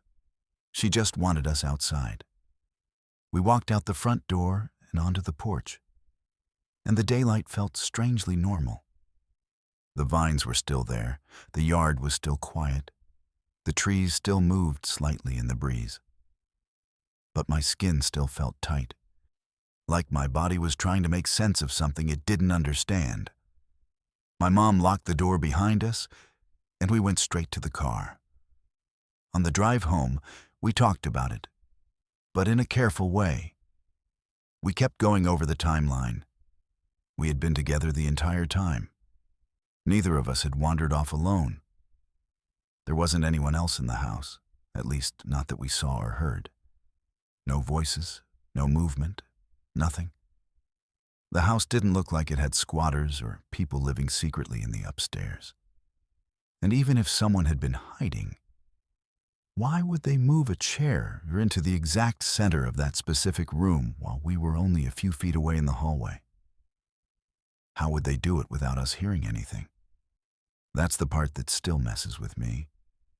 It wasn't a shadow in the corner that could be explained by lighting. Plus, it wasn't a weird noise that could be explained by pipes. It was an object changing location in a way that should have required a person to pick it up and place it. It was physical. It was clear. And it happened in the one room in the house that already felt the most disturbing, which made the whole thing feel targeted, like it had been done on purpose. I've tried to be logical about it. I've tried to convince myself that the chair was always there and I just didn't notice. But that doesn't hold up. The room was full of things, yes. But that would make a chair in the center stand out even more, not less. I've tried to tell myself maybe the chair fell from somewhere or slid into place somehow, like the floor was uneven. But the chair was positioned neatly, not tipped over or at an angle like something that had slid. It was placed. I've even tried to imagine that maybe another agent or someone from the property management team was inside without our knowledge and moved it as a prank. But again, there were no signs of anyone else. No footsteps, no whispers, no sound of a chair scraping across the floor, which you would absolutely hear in an empty house, especially upstairs. And even if someone could move silently, the timing makes no sense. We were in the last bedroom for only a short time. That hallway was narrow. The door to the taxidermy room was right there. It's hard to imagine someone slipping in and out without being seen, carrying or dragging a chair, and placing it perfectly in the center like that. The truth is, it was something so simple. And that simplicity is exactly what made it feel so unsettling. A lot of scary stories depend on obvious events. This didn't. It was just a chair. But it was a chair that shouldn't have been there, appearing in a place where it would be impossible for it to go unnoticed if it had been there the whole time. That one detail forced me into a corner where my usual explanations didn't fit. And I hate that feeling. I hate having something happen that doesn't match the normal rules I depend on to make sense of the world. Over the years, I've thought about that house more than I want to admit.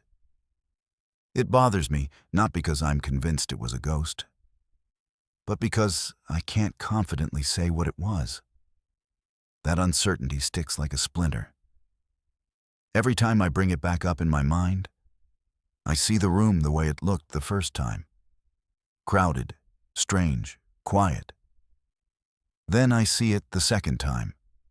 The same, but with that chair sitting in the center like a statement. There's also a small extra detail that makes it harder to brush off. In the years after we saw the house, it didn't just sell once and fade away into somebody's normal life.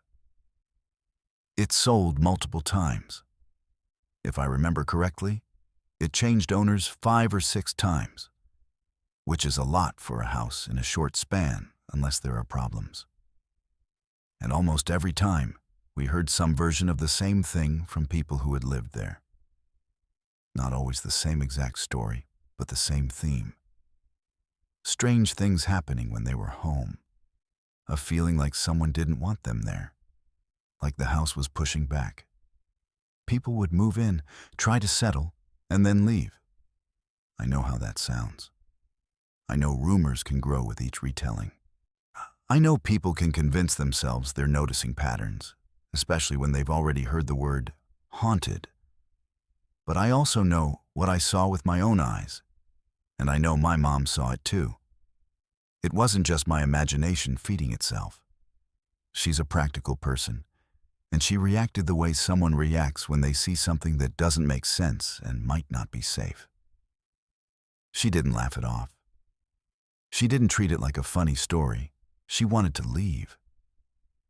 Even now, I don't tell this story like I'm trying to prove anything. I'm not trying to convince anyone that ghosts are real. or that this house was definitely haunted.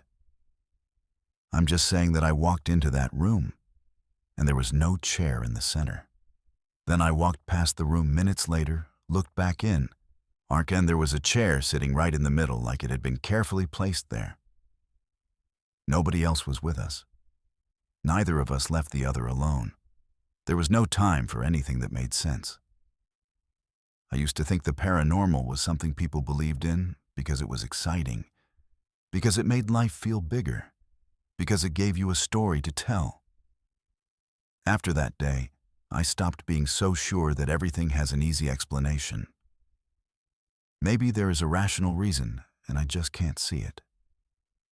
Maybe there was something about the house that allowed for it, like another entrance, another person, some odd detail we missed. I can admit that possibility.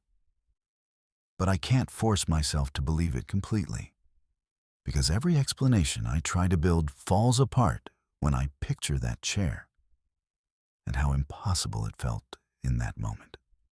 That's why the memory still creeps up on me sometimes, usually when I least expect it. Not in a dramatic way, not like I'm afraid to sleep or terrified of old houses. It's more like an uncomfortable reminder that there are moments in life where you can do everything right, pay attention, stay logical, and still end up staring at something you can't explain. And for me, that chair in that strange room is the moment that cracked my certainty. Just enough that I'll probably never get it back in the same way again. Story 11. When I was 19, I met a girl and we started dating. At that age, everything feels like it's moving fast. You're trying to build a life before you really know how life works.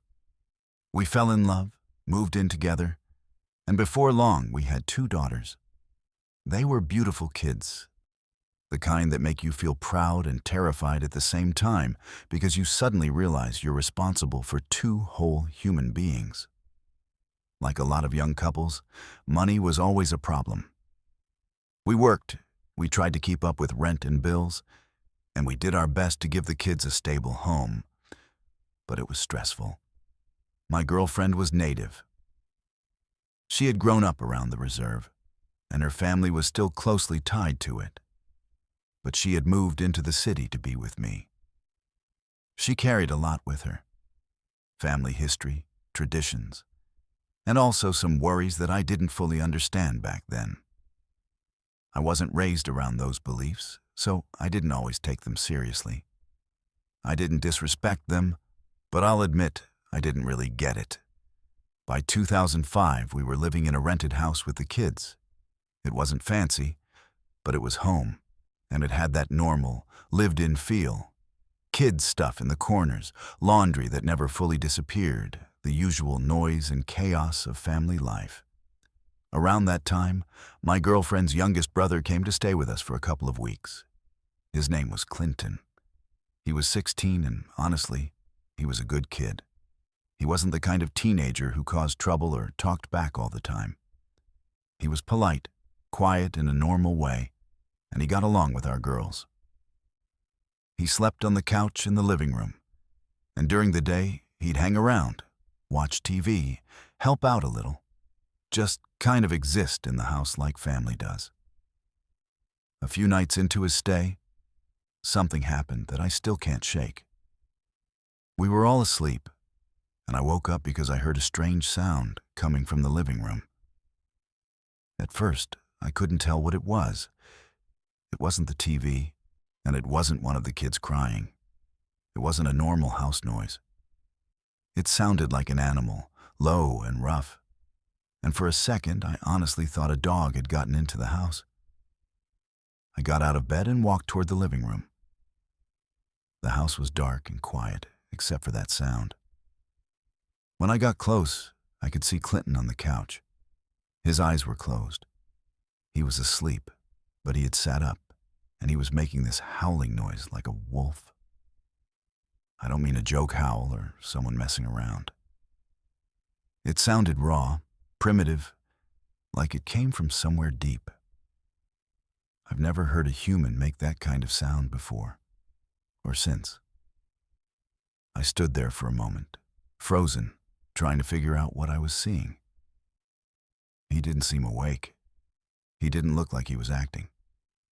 It looked like sleepwalking, but with that terrifying sound. My first thought was that it must be some kind of nightmare, like the way people talk or yell in their sleep. Only this was much more intense. I didn't want to scare him or wake up the whole house, so I just watched for a few seconds. Then he slowly stopped and sank back down, still asleep. I went back to bed, but I didn't sleep well after that. The noise kept replaying in my head. I tried to shrug it off. People do strange things in their sleep. Some people talk, some people walk around, some people even scream. The mind does weird things. That's what I told myself. A couple days later, Clinton did something else that felt strange in a different way. He invited all of us out for dinner at the Keg. If you know the Keg, you know it's not cheap. It's not the kind of place you expect a 16-year-old kid to take a whole family, especially a family that's already struggling. My girlfriend and I didn't have money to throw around, and I knew he didn't either. I remember thinking, how is he paying for this? But he insisted. So we went. We sat down, we ordered food, the kids ate, and Clinton sat there like it was completely normal. He didn't brag or make a big deal of it. He just seemed happy to be there with us, like he wanted to treat us. The whole time, I had this uncomfortable feeling in my stomach. Not because he did anything wrong, but because it didn't add up. I kept looking at him and thinking, why is he doing this? The next day, my girlfriend and I woke up and Clinton was gone. At first, we thought he had stepped out or taken a walk. Then the phone rang, and everything changed. We got a call telling us Clinton had been killed in a car accident on his way back to the reserve. I still remember the feeling in my chest when I heard it. It was like the air dropped out of the room. My girlfriend was devastated. I was stunned. He was 16.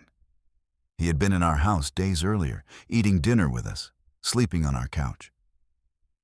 After we found out, my mind went straight back to that night. He sat up and howled in his sleep. At the time, I had called it a dream. Now it felt different. It felt like some kind of warning, like something inside him already knew. I started thinking about the dinner too, how he had taken us out, how it had felt like a final gesture. I kept thinking of it as a Last Supper, not in a religious way exactly, but in the sense that it felt like a goodbye he gave without saying the words. At Clinton's funeral, my girlfriend's older brother Joe was there. He was not okay. You could see it on him the moment you looked. He was breaking down, crying hard, the kind of crying where you lose control of your whole body. After the service, people started to leave, but Joe wouldn't. He went to the grave and hugged the tombstone like he could hold on to Clinton by holding on to the stone. He didn't want to let go. It was painful to watch because it felt like he was trying to stop reality through force. After the funeral, there was a fire for Clinton. Everyone gathered around it the way families do, sharing stories, remembering him, trying to make sense of it. I sat there listening, watching the flames, and I remember looking up at the sky. A black crow was circling above us, over and over again. It wasn't just passing through, and it kept looping back like it was staying with the group. What made it feel so strange was that when I looked around the sky in every direction, I didn't see other birds. No flock, no random ones flying by. Just that one black bird above the fire. I didn't say much about it at the time. I didn't want to seem like I was reaching for meaning. But I noticed it, and it stayed in my mind. About a month later, my girlfriend and I were back at our rental house, trying to get through life again, trying to keep things normal for our daughters. Then the phone rang, and it was another call that made my stomach turn. Joe had been killed in a car accident too, near the reserve. The same way Clinton had died. It didn't feel real. One death had already crushed the family, and now another brother was gone. The grief in the family changed shape after that. It wasn't just sadness anymore. It was shock layered on top of sadness, anger layered on top of shock. People were starting to talk about curses and patterns, about something following them. I didn't know what to believe, but I knew it was tearing my girlfriend apart. At Joe's funeral, I saw something that hit me hard. My girlfriend stood around the grave the same way Joe had stood at Clinton's funeral. She lingered. She didn't want to leave. It was like she was trying to hold on to him the way Joe had tried to hold on to Clinton. Watching her do that, I had this awful feeling that we were trapped in a repeating story. And again, there was a fire held after the funeral. People gathered, talked, tried to comfort one another. I sat there and looked up at the sky. And this time, I saw 2 blackbirds circling the fire. 2, looping again and again. I searched the sky like I had the first time, looking for any other birds anywhere, and I couldn't see any. Just those 2. That was the moment something clicked in my mind. Not as a proven fact, but as a feeling I couldn't ignore. It felt like a sign. It felt like the birds were marking the dead. 2 months after that, my girlfriend woke up one morning and told me she had a dream that our house burned down and we all died in the fire. She was already superstitious, and by that point, she fully believed there was a native curse on her family. With everything that had happened, I couldn't blame her for being scared. The dream hit her hard.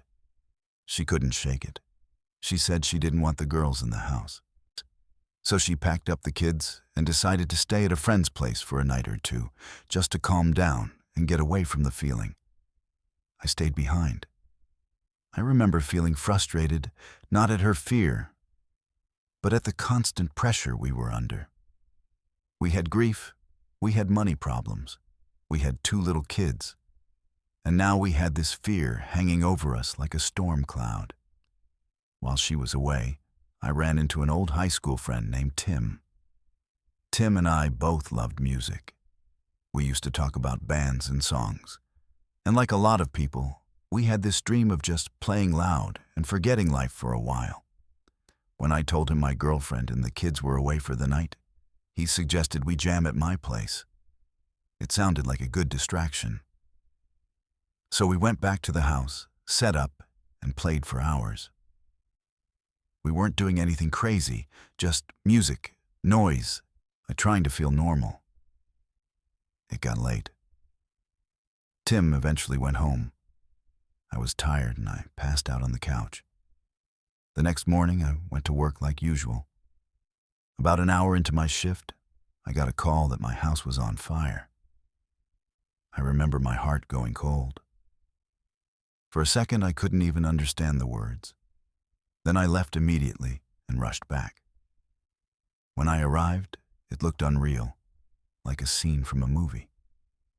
There was police tape. There were emergency vehicles. There was smoke in the air. And my house was destroyed, burned down to almost nothing. Just blackened wood and collapsed structure. It didn't look like a home anymore. It looked like the remains of something that had been erased. I stood there staring, and the first thought that hit me was simple and brutal. If my family had been inside, they would have died. And there's no way they would have made it out. The fire had moved fast and completely. That was the moment my girlfriend's dream stopped feeling like a dream. It felt like a warning she had listened to, and it probably saved our daughters' lives. I don't care how skeptical someone is. When something like that happens, it changes you. It makes you question how much you really know. Not long after the fire, my girlfriend and I separated. The stress, the grief, the constant feeling that something was wrong, it all became too much. I ended up getting custody of our daughters. She moved back to the reserve to be with her family. Over time, I met someone new and eventually got married. My kids lived with me and my new wife, and they visited their mother on the weekends. We tried to keep things steady for them when they were young and they deserved peace. Then Christmas 2007 came, and my ex-girlfriend called from the reserve. She wanted to talk about taking the kids for Christmas break. On the surface, it was a normal conversation, the kind separated parents have. But the moment I heard her voice, I felt something off. Her voice sounded shaky, like she was holding back tears or fear. There was a sadness in it I can't fully explain. It wasn't just stress or being tired. It sounded deeper, like she was carrying something heavy. We talked for a bit, and I hung up. About an hour later, I got another call, this time from her sister, crying so hard she could barely speak. My ex-girlfriend had been killed in a car accident on her way home from work. She wasn't wearing her seatbelt, and she was the only one who died in the crash. It was like the same nightmare repeating again and again, taking another person from the same family. I sat there in shock, thinking about her voice on the phone, how it sounded like she already knew something terrible was coming. The next day, I had to tell my daughters their mother had died. That was the hardest thing I've ever had to do. I can still feel it when I think about it. No parent should have to sit in front of their kids and explain that the person who gave them life is gone forever. I remember their faces, the confusion, the way the words didn't make sense to them at first. It broke me in a way I can't properly describe. At the funeral, as I was leaving the reserve afterward, I felt something come over me. It was like an instinct, like a quiet voice in my head saying, "Look up." And I knew what I was going to see. I knew if I looked up, I would see 3 black birds. I looked, and there they were, circling. 3 black birds in the sky. Again, I looked around to see if there were other birds, and again it felt like those were the only ones that mattered, the only ones that were there. In that moment, I didn't feel panic. I felt calm. Not happy, not okay, but calm, like something settled in me. I believed those birds were her and her brothers, together somehow. I know how that sounds to people who haven't lived it. I know it can sound like grief making meaning out of random things. But when you've seen the pattern, when you've had that many losses connected by the same kind of death, and when the birds show up in the same way each time, it stops feeling random. My ex-girlfriend had been killed by a drunk driver, and because of that, there was a big trial. The local newspaper printed story after story about it. I followed the case closely because even though we weren't together anymore, she was the mother of my children. What happened mattered. It mattered for my daughters, for her family, for everyone who loved her. One night, my new wife and I were lying in bed talking about one of the articles. I said I was worried about how things were being handled and how it might turn out. I was emotional about it, and I didn't hide that. That's when my wife said something that hit me like a slap. She said, "I don't know why you care so much. Your ex-girlfriend was a bitch to you." It wasn't even just the words. It was the lack of respect behind them. No matter what had happened between me and my ex, she was still a person who died in a violent, unfair way. She was still my daughter's mother. I didn't answer right away because I didn't trust myself to speak without starting a fight. I just lay there, angry and hurt, thinking about how complicated life gets when people try to rewrite the past with cruel labels. The next morning, I went outside to leave for work. As I walked to my car, I stopped dead because I couldn't believe what I was seeing. My entire car was covered in bird droppings. Not a little bit. I mean covered. It looked like dozens of birds had all targeted my car at once, like it had been singled out. It wasn't just one spot or a few streaks. It was everywhere. I stood there staring, and my mind immediately went to the birds. It felt like a message. It felt personal, like something had heard what was said the night before and answered in the only way it could. The strangest part was the setting. There were basically no birds around my place normally. There weren't trees right above where I parked. I had never seen anything like that happen to any car in the area, and I hadn't seen that kind of mess on any of my neighbors' vehicles either. It was just mine. I knew, in my gut, that it was her. I can't prove it in a way that would satisfy a courtroom or a scientist. I'm not saying I have evidence that will convince everyone. I'm saying I knew it the way you know certain things without needing to explain every step. It was like a warning and a defense at the same time, like she was letting it be known that she was still there in some way, and that she heard what was said about her. I took a picture of the car because I wanted proof that it really happened. Later, when I showed the photo to a friend, he pointed something out to me that I hadn't even noticed at first.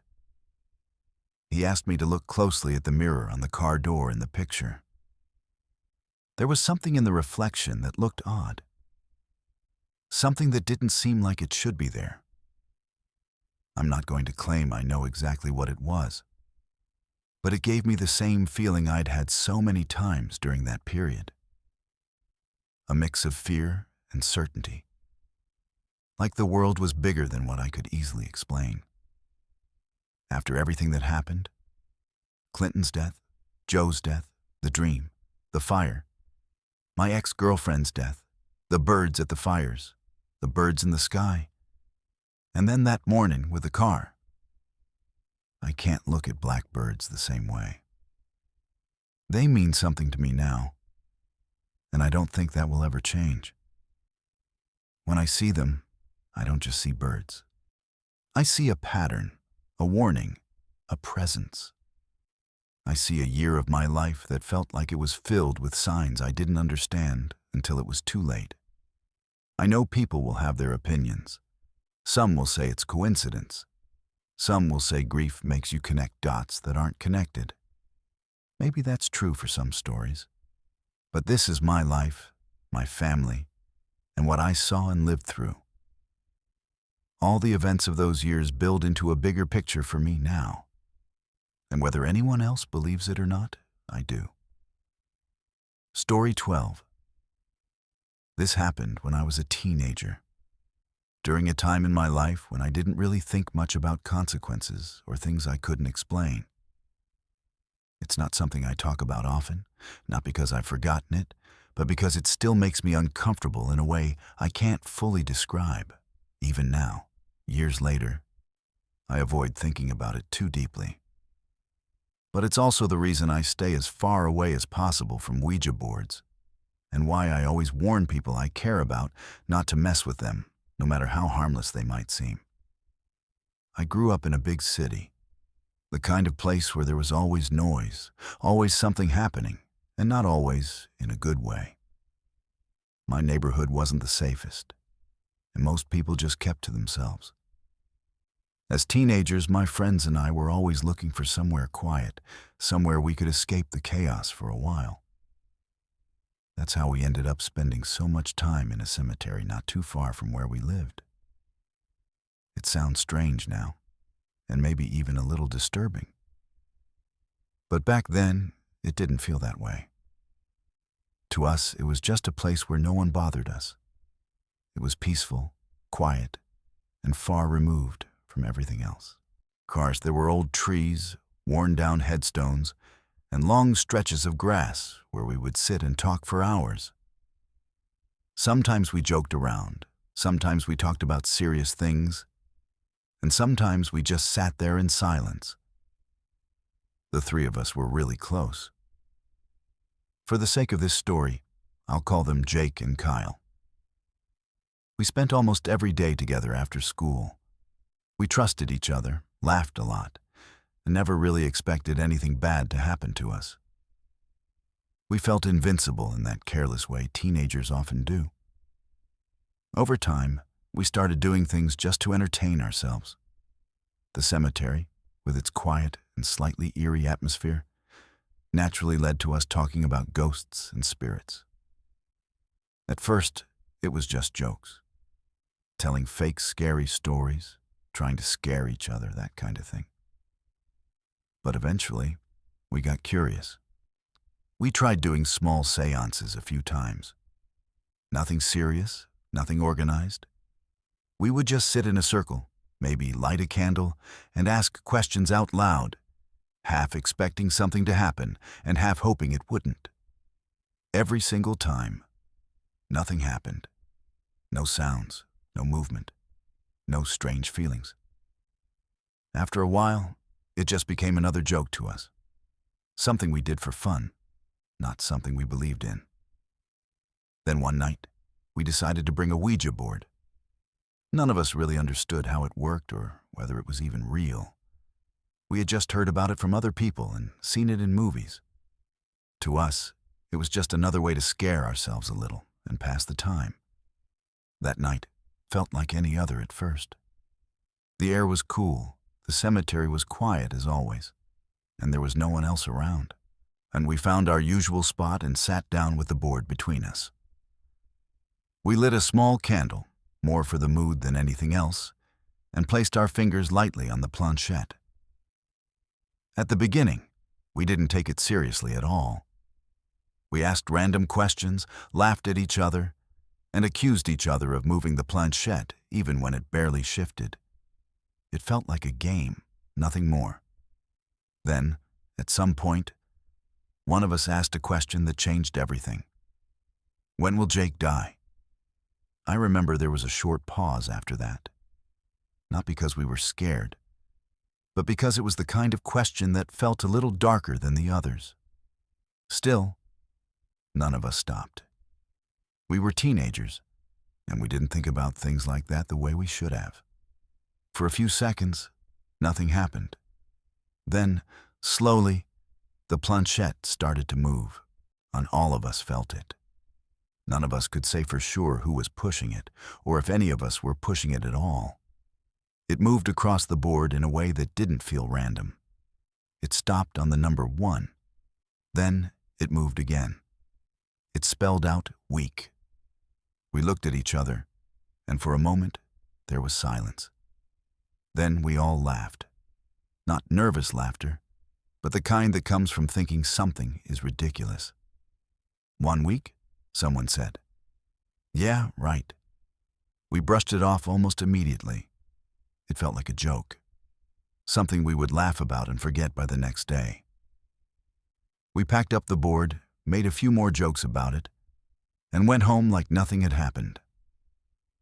And for a while, that's exactly what we did. The next few days went on as usual. We went to school, hung out, talked about random things, and didn't really bring up the Ouija board again. If anything, it became just another funny memory. None of us believed it meant anything. About a week later, everything changed. It was a normal day at school, nothing out of the ordinary. When classes ended, I decided to go to the cemetery, our usual spot, to see if Jake and Kyle were there. It wasn't unusual for one or both of them to go there after school. As I got closer, I noticed someone standing near where we usually sat. It was Jake. At first, I didn't think anything of it. I just assumed he had gotten there before me. But as I walked closer, something felt off. I couldn't explain it right away. But there was something about the way he was standing, the way he was looking around. When I got close enough to see his face clearly, that's when I realized something was wrong. He looked panicked. Not just a little worried or upset, but genuinely panicked. His expression was tense, his eyes wide, and there was a kind of urgency in the way he moved. I ran up to him and asked what was going on. Before I could even finish my question, he grabbed my attention and spoke quickly, almost like he didn't have much time. "Kyle got into a bad car accident," he said. "I think he's dead. You need to go to his house and tell his parents." The words hit me hard and fast. I didn't stop to question how he knew or why he was telling me instead of going himself. In that moment, all I could think about was Kyle. Without thinking twice, I turned and ran. I ran as fast as I could, my mind racing the entire time. My heart was pounding, and every second felt heavy with fear.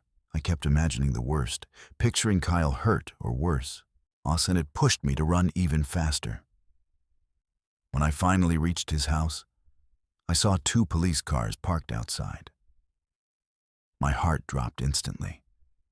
Everything Jake had said felt real in that moment. The sight of those cars made it all seem true. I rushed toward the house, barely slowing down as I went inside. I called out loudly, almost shouting, asking where Kyle was, if he was okay, telling them what I had heard. "I heard Kyle was hurt. Where is he? Is he okay? Jake told me he was in an accident." As soon as I said Jake's name, the entire room went quiet. The kind of silence that feels heavy and wrong. I looked around, confused, trying to understand why everyone was staring at me like that. And then I saw Kyle. He was standing right there, alive. He looked a little bruised and shaken, but he was standing, breathing, completely alive. For a moment, my mind couldn't process what I was seeing. It didn't make sense. Kyle looked at me, confused, and asked, "You saw who in the graveyard?" That question made my stomach drop. I started to feel a cold, creeping realization forming in my mind, something I didn't want to accept. That's when they explained what had really happened. There had been a car accident earlier that day. Jake had been in the car with Kyle when another vehicle hit them. The crash had been serious, but somehow Kyle had survived with only minor injuries.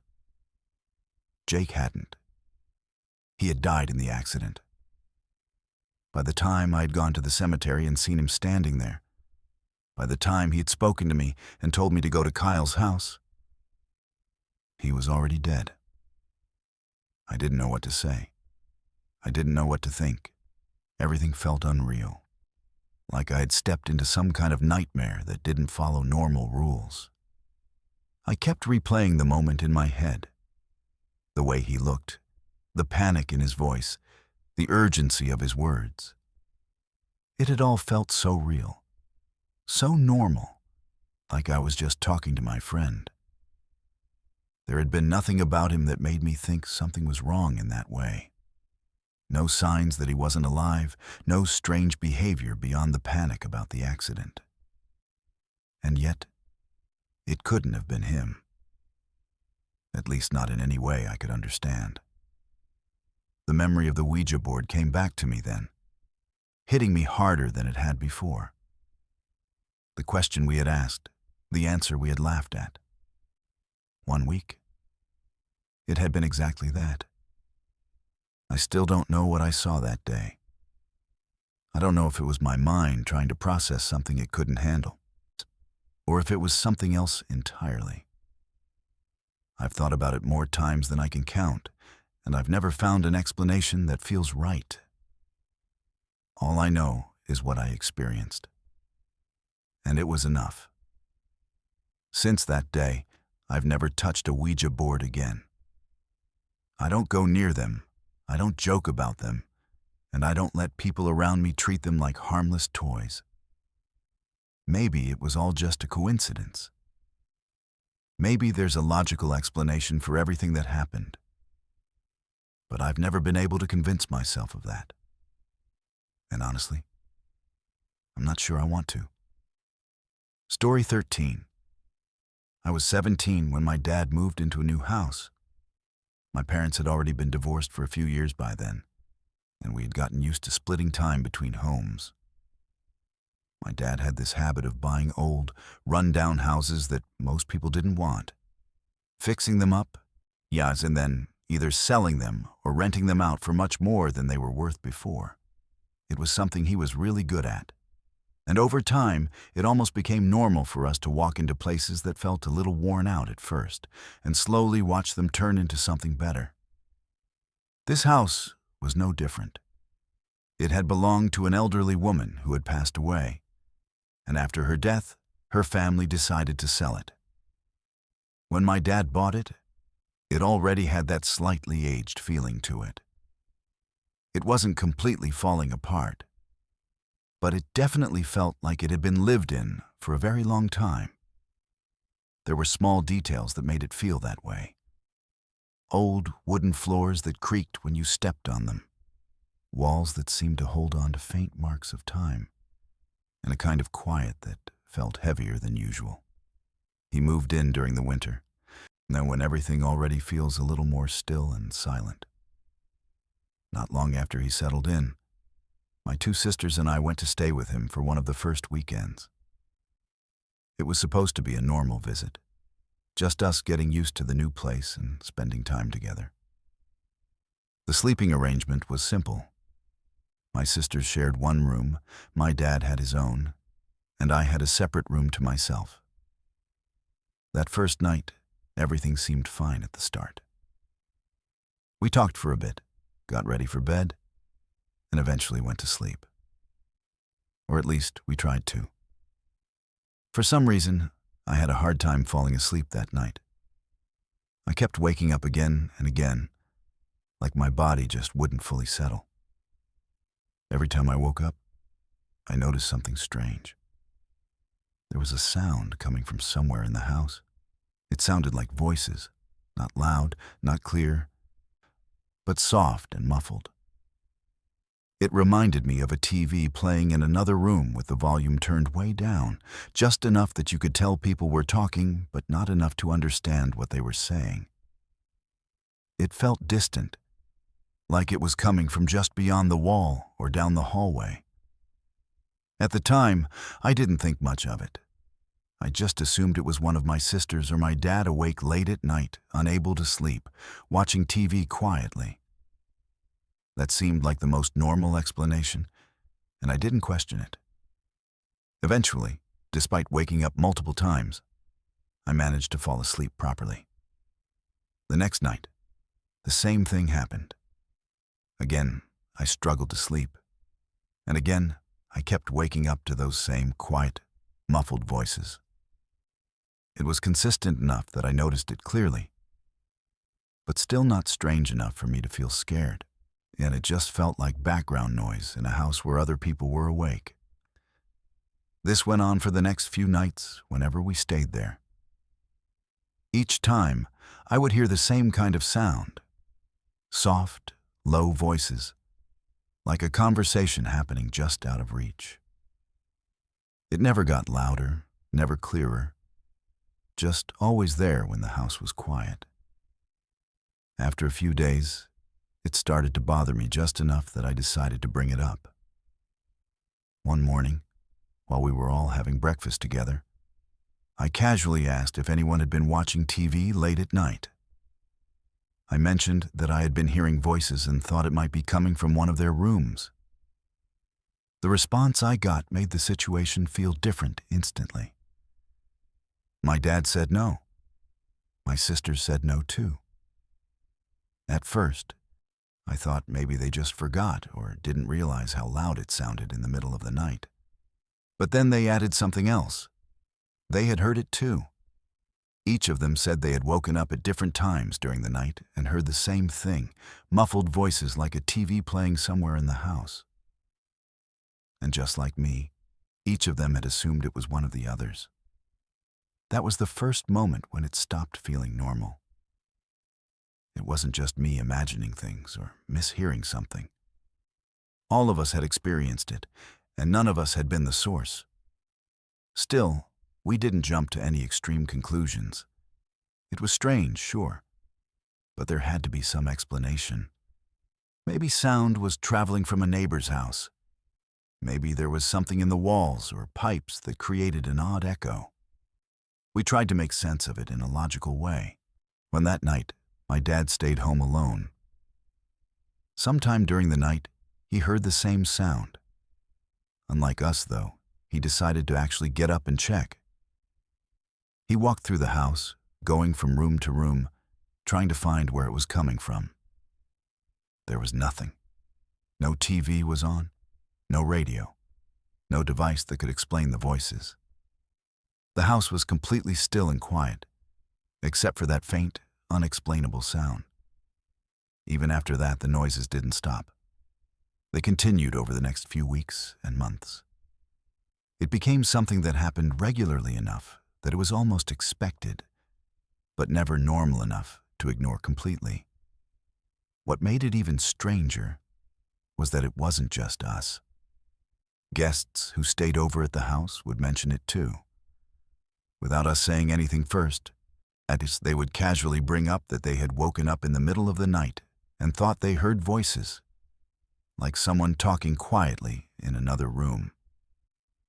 Just like us, they assumed it was a TV or someone awake late. No one ever found a source. Months passed like this, with the same quiet, unexplained whispers appearing night after night. Then something happened that changed everything. After a few months of living in the house, my dad had to undergo surgery. It wasn't anything life-threatening, but it did mean he had to stay home for a while to recover. During that time, he spent most of his days resting and trying to heal. One night, while he was recovering, he woke up suddenly. He later said it was around 3 in the morning. At first, he wasn't sure why he had woken up. The room was dark, and everything seemed still. But then he noticed something that made him fully aware in an instant. There was someone standing next to his bed. He described her as an old woman, shadowy but still clearly visible. She wasn't just a vague shape. He could make out her form, her presence, the way she stood there calmly. He didn't move at first. He just looked at her, trying to understand what he was seeing. Then she spoke. Her voice, according to him, was soft but clear enough to understand. She looked at him and said, "You have a nice family. Thank you for taking care of my home." There was no anger in her voice, no threat. If anything, it sounded calm, almost appreciative. After saying that, she turned and walked away. As she moved, he said he heard a sound that immediately stood out to him. It was the same kind of sound we had all been hearing for months, the quiet, whisper-like noise, like distant voices blending together. And then she was gone.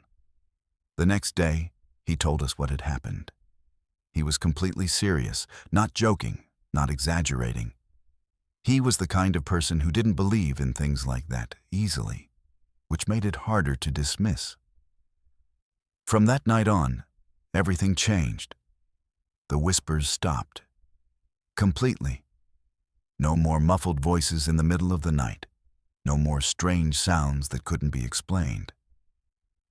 The house became quiet in a way it hadn't been before. It was like whatever had been there, whatever had been making those sounds, was no longer present.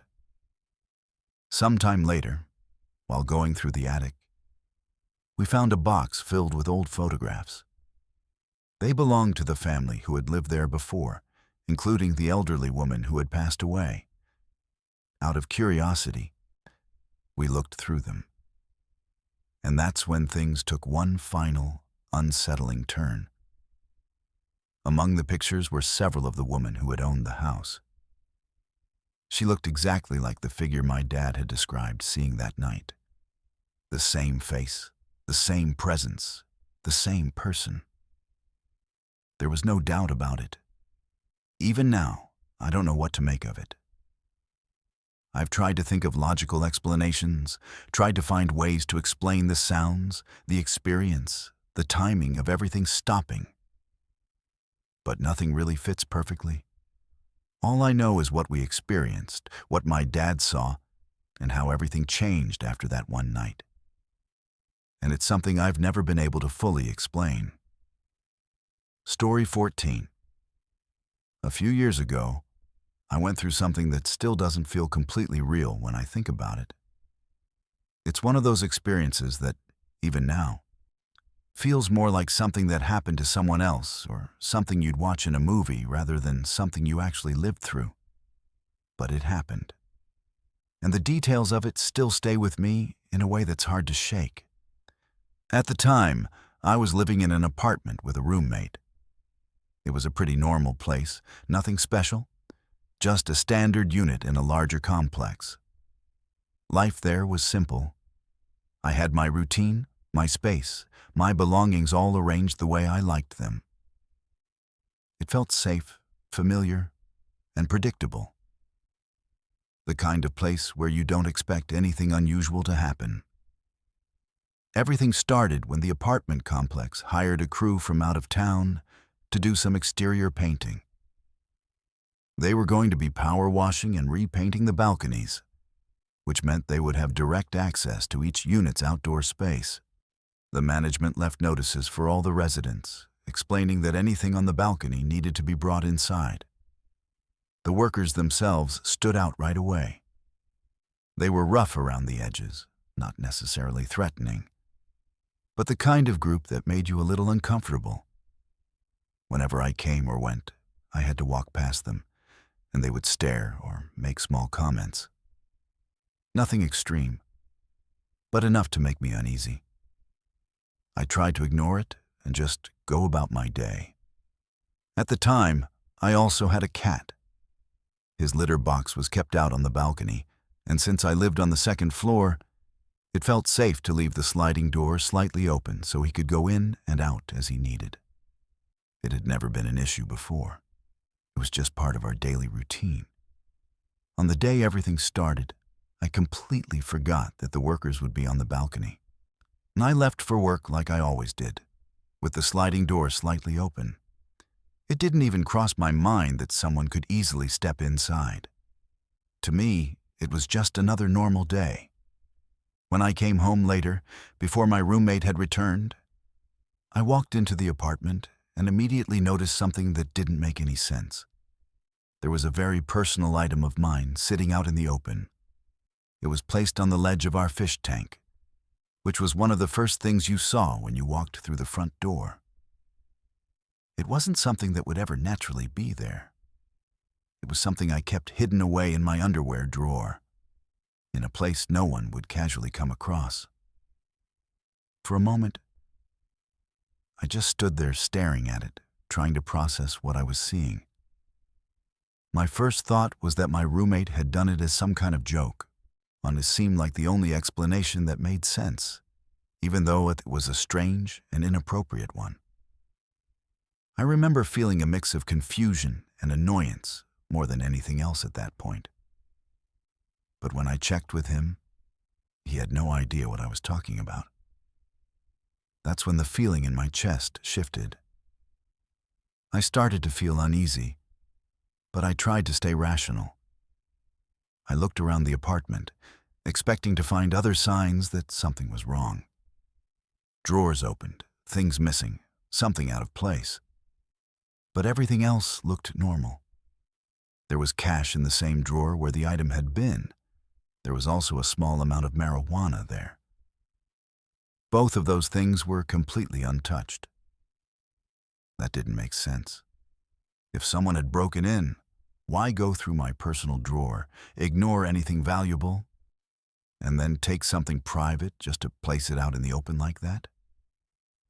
It didn't fit any kind of normal logic. Still, I convinced myself it had to be something explainable. Maybe I had moved it and forgotten. Maybe there was some kind of misunderstanding. I put it back where it belonged and tried to let it go. But the next day made that impossible. When I came home from work, there was something sitting right outside my front door. It was a small, two-tier wooden table. It looked old, like something you'd find in a thrift store. But it wasn't the table itself that caught my attention. It was what was placed on it. There was a statue that looked like some kind of fertility figure. There was incense burning, the thin stream of smoke rising into the air. There were candles that had already been used, wax melted and hardened again. Yours, there were crystals and small rocks arranged carefully, and a plant placed among them. It looked intentional, not random, not messy, but arranged in a way that felt deliberate. I stood there, staring at it, trying to understand what I was looking at and why it was outside my door. My first instinct was that it had to be some kind of prank.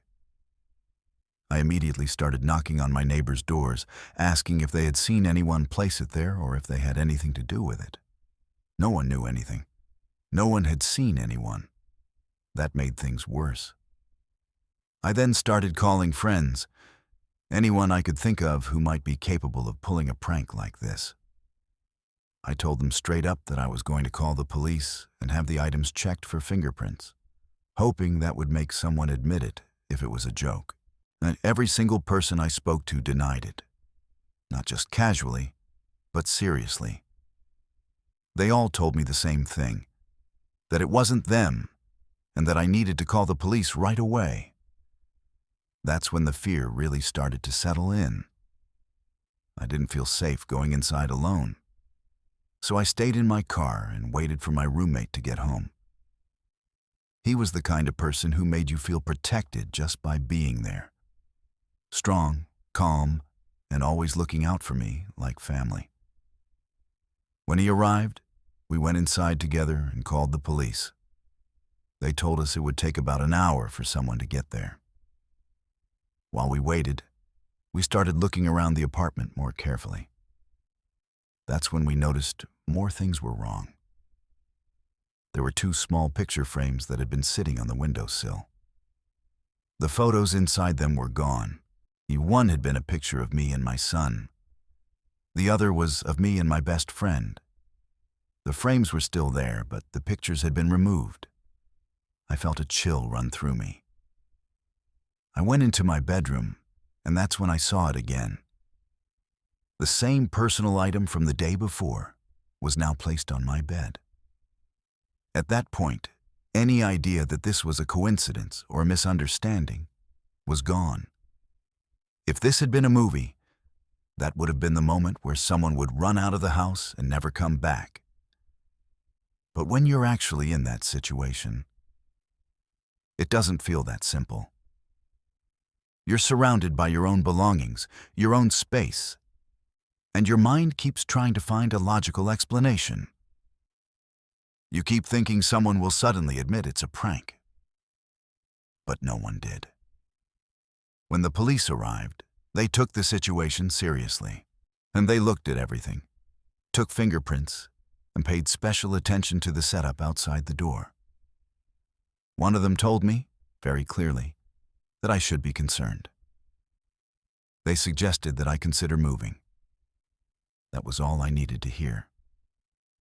My roommate agreed immediately, and we started making arrangements to leave as soon as possible. We planned to move out within the next couple of days. During that time, nothing major happened. But there was one detail that made everything feel even more unsettling. At some point that evening, after the police had left, but before we could remove it ourselves, the setup outside the door disappeared. The next day, while we were both at work, it came back. My roommate removed it before I got home, not even wanting me to see it again. Then came the final day. We were packing up, taking everything apart, getting ready to leave that place behind for good. I was in my bedroom, taking apart my bed. When I lifted the mattress, I found something that made my stomach drop. There was a camera hidden between the mattress and the box spring. It was an old film camera, not something that belonged to me or anyone I knew. Along with it were more picture frames that had been taken apart, with photos missing. One of them had been a collage of me and my friend. Only certain pictures had been removed, the more revealing ones. At that point, there was no question that someone had been inside my apartment more than once. Not just entering, but going through my things, selecting items, and leaving things behind. We called the police again.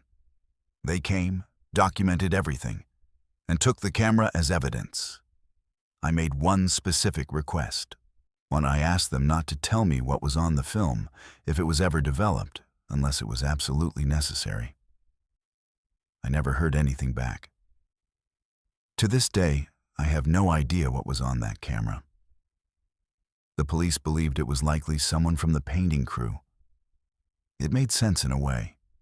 They had access to the balcony, and everything had started when they began working there. But nothing ever came of it, at least not that I was told. I moved out within 2 days and never went back. After that, nothing like it ever happened again. My roommate never experienced anything strange after we left. Life went back to normal, at least on the surface. But that experience stayed with me. When I tell the story now, it feels distant, like I'm describing something that happened to someone else.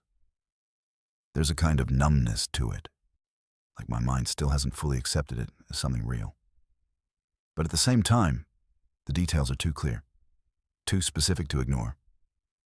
And even now, when I think about it too much, there's still that same quiet feeling of unease. Because whoever it was, they were there. More than once. And I never found out who. Story 15. I've never really told anyone about this before. Even thinking about it now feels strange, like I'm remembering something that shouldn't have been possible. But it happened when I was 14, at a time when I was still young enough to brush things off, but old enough to know when something didn't feel right. Back then, I lived with my mom and stepdad in a house that had an upstairs floor where my brother and I used to have our rooms. When my brother left for college, that whole top floor became mine. At first, it felt like a dream. I had my own space, more privacy than I'd ever had before, and no one else coming up there unless they needed something. For about a month, everything was completely normal. I got used to being alone up there pretty quickly. I would stay up late, play on my computer, listen to music, and enjoy the quiet. It felt like my own little world, separate from the rest of the house. Then, slowly, things started to feel different. It began with sounds. At first, they were small and easy to ignore. I would hear footsteps coming from the hallway outside my bedroom. Not loud, not heavy.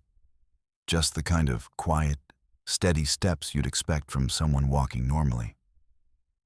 The weird part was the direction. It always sounded like the footsteps were moving away from my room, like someone had been standing near my door and then walked off down the hall. Sometimes I would also hear one of the doors out there move slightly, like it had been nudged or pushed. It made that familiar sound of hinges shifting. The kind of noise that usually happens when another door in the house is shut and the air pressure changes. At first, I didn't think much of it. Houses make noise. Old houses, especially. I told myself it was just the structure settling, or maybe air moving through the vents. It made sense, and it was easier to believe that than anything else. But the sounds kept happening. Every day at some point, I would hear something. It wasn't constant, but it was regular enough that I started noticing patterns. It was always in that same area, the hallway and the bathroom just outside my room. And no matter what time it happened, it always sounded like someone was there. Some nights, it felt closer. Instead of just hearing footsteps at a distance, I would hear them moving right past my door. Slow, steady steps, like someone walking calmly down the hallway. There were even moments when it sounded like they passed directly in front of my room. That's when it started to get to me. I went through phases. There were weeks where I became completely focused on it. Every time I heard a sound, I would get up and check. I would stand in the hallway, sometimes late at night, waiting to see if I could catch whatever was making the noise. But every time, there was nothing there. No movement, no open doors, nothing out of place. After a while, I would get tired of being on edge all the time, and then I would switch to the opposite approach and ignore it completely. I'd tell myself it was just a creaky house, that I was overthinking it, and that there had to be a normal explanation. This cycle went on for a long time. Then, one night in November, something happened that I've never been able to explain. I was lying in bed, getting ready to fall asleep. My room was set up so that my bed faced the door leading into the hallway.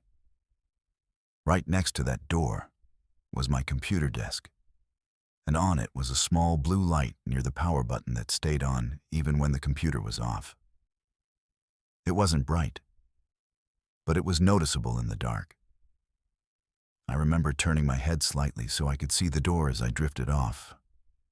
At some point, I must have started falling asleep, because everything felt hazy and slow. Like I was in that half-awake state where you're not fully conscious, but not completely asleep either. That's when I noticed something strange. The blue light on my desk was flickering. At first, I thought it was just my eyes adjusting, or maybe the light itself acting up. But as I focused more, I realized it wasn't the light changing. Something was blocking it. It was like a shape was moving in front of it, causing the light to dim and brighten in an uneven way. That was enough to pull me out of that sleepy state. I focused my eyes more clearly, and that's when I saw it. There was a figure standing between my bed and the door. At first, all I could make out was a silhouette. It looked like a man, standing still, facing toward my desk. He wasn't moving, just standing there like he had been there for a while. The moment I fully realized what I was looking at, I snapped awake completely. My heart started racing instantly. My first thought wasn't anything supernatural. I thought there was someone in my room, an intruder. My mind went straight into panic mode, but also into planning. I remember thinking that I needed to get out of the room as quickly and quietly as possible. The door was right there, and I thought maybe if I moved fast enough, I could get past him and run downstairs. I tried to stay as still as possible while I figured out what to do. Then I made my move. The second I shifted my body, just enough to start getting out of bed, the figure reacted. It turned and looked directly at me. That's when everything changed. Up until that moment, it had looked like a normal person in the dark. But when it faced me, I realized something was very wrong. It didn't have a face, not in the way a person should. It wasn't just shadowed or hard to see. It was like there was nothing there at all. The entire figure, from head to toe, looked like a solid mass of darkness. No features, no details. Just a shape that absorbed all the light around it. For a split second, we were just looking at each other. Then everything happened at once. I tried to sit up quickly to get away, but before I could even fully move, it was suddenly right next to my bed. I don't remember seeing it walk or step closer. It was just there, at the edge, within reach. I fell back onto the bed, completely overwhelmed.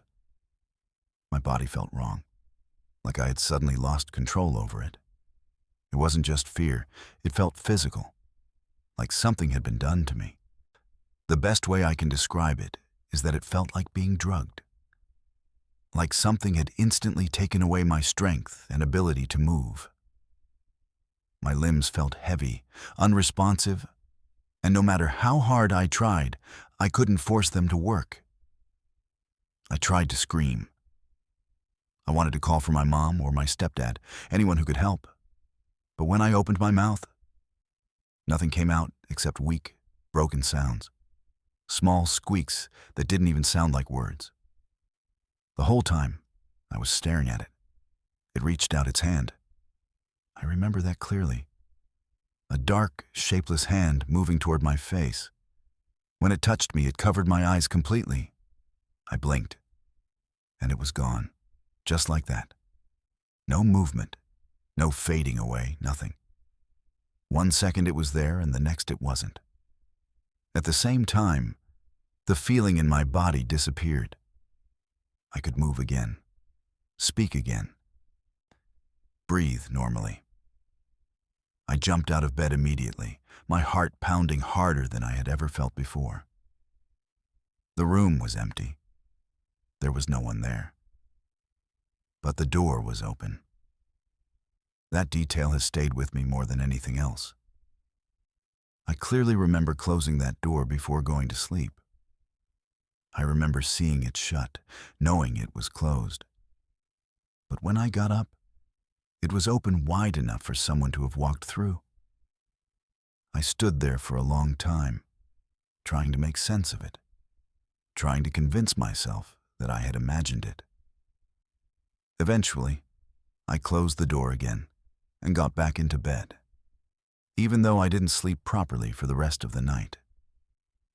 Over the years, I've thought about that experience more times than I can count. I've tried to explain it in every logical way possible. Sleep paralysis, dreaming, imagination, everything. Some parts of it can almost be explained like that. But not all of it. The door is the one thing I've never been able to explain away. No matter how much I try to rationalize it, I always come back to that detail. And because of that, something about that night has always stayed with me. Even now, I don't like being in the dark for too long. If you made it to the end, which incident is going to stick with you tonight? And what was the one detail you still can't explain? And what should the next 2-hour video focus on? Rural road encounters, something in the house stories, or true paranormal cases? If you want more real incident horror like this, hit like and subscribe so you don't miss the next upload.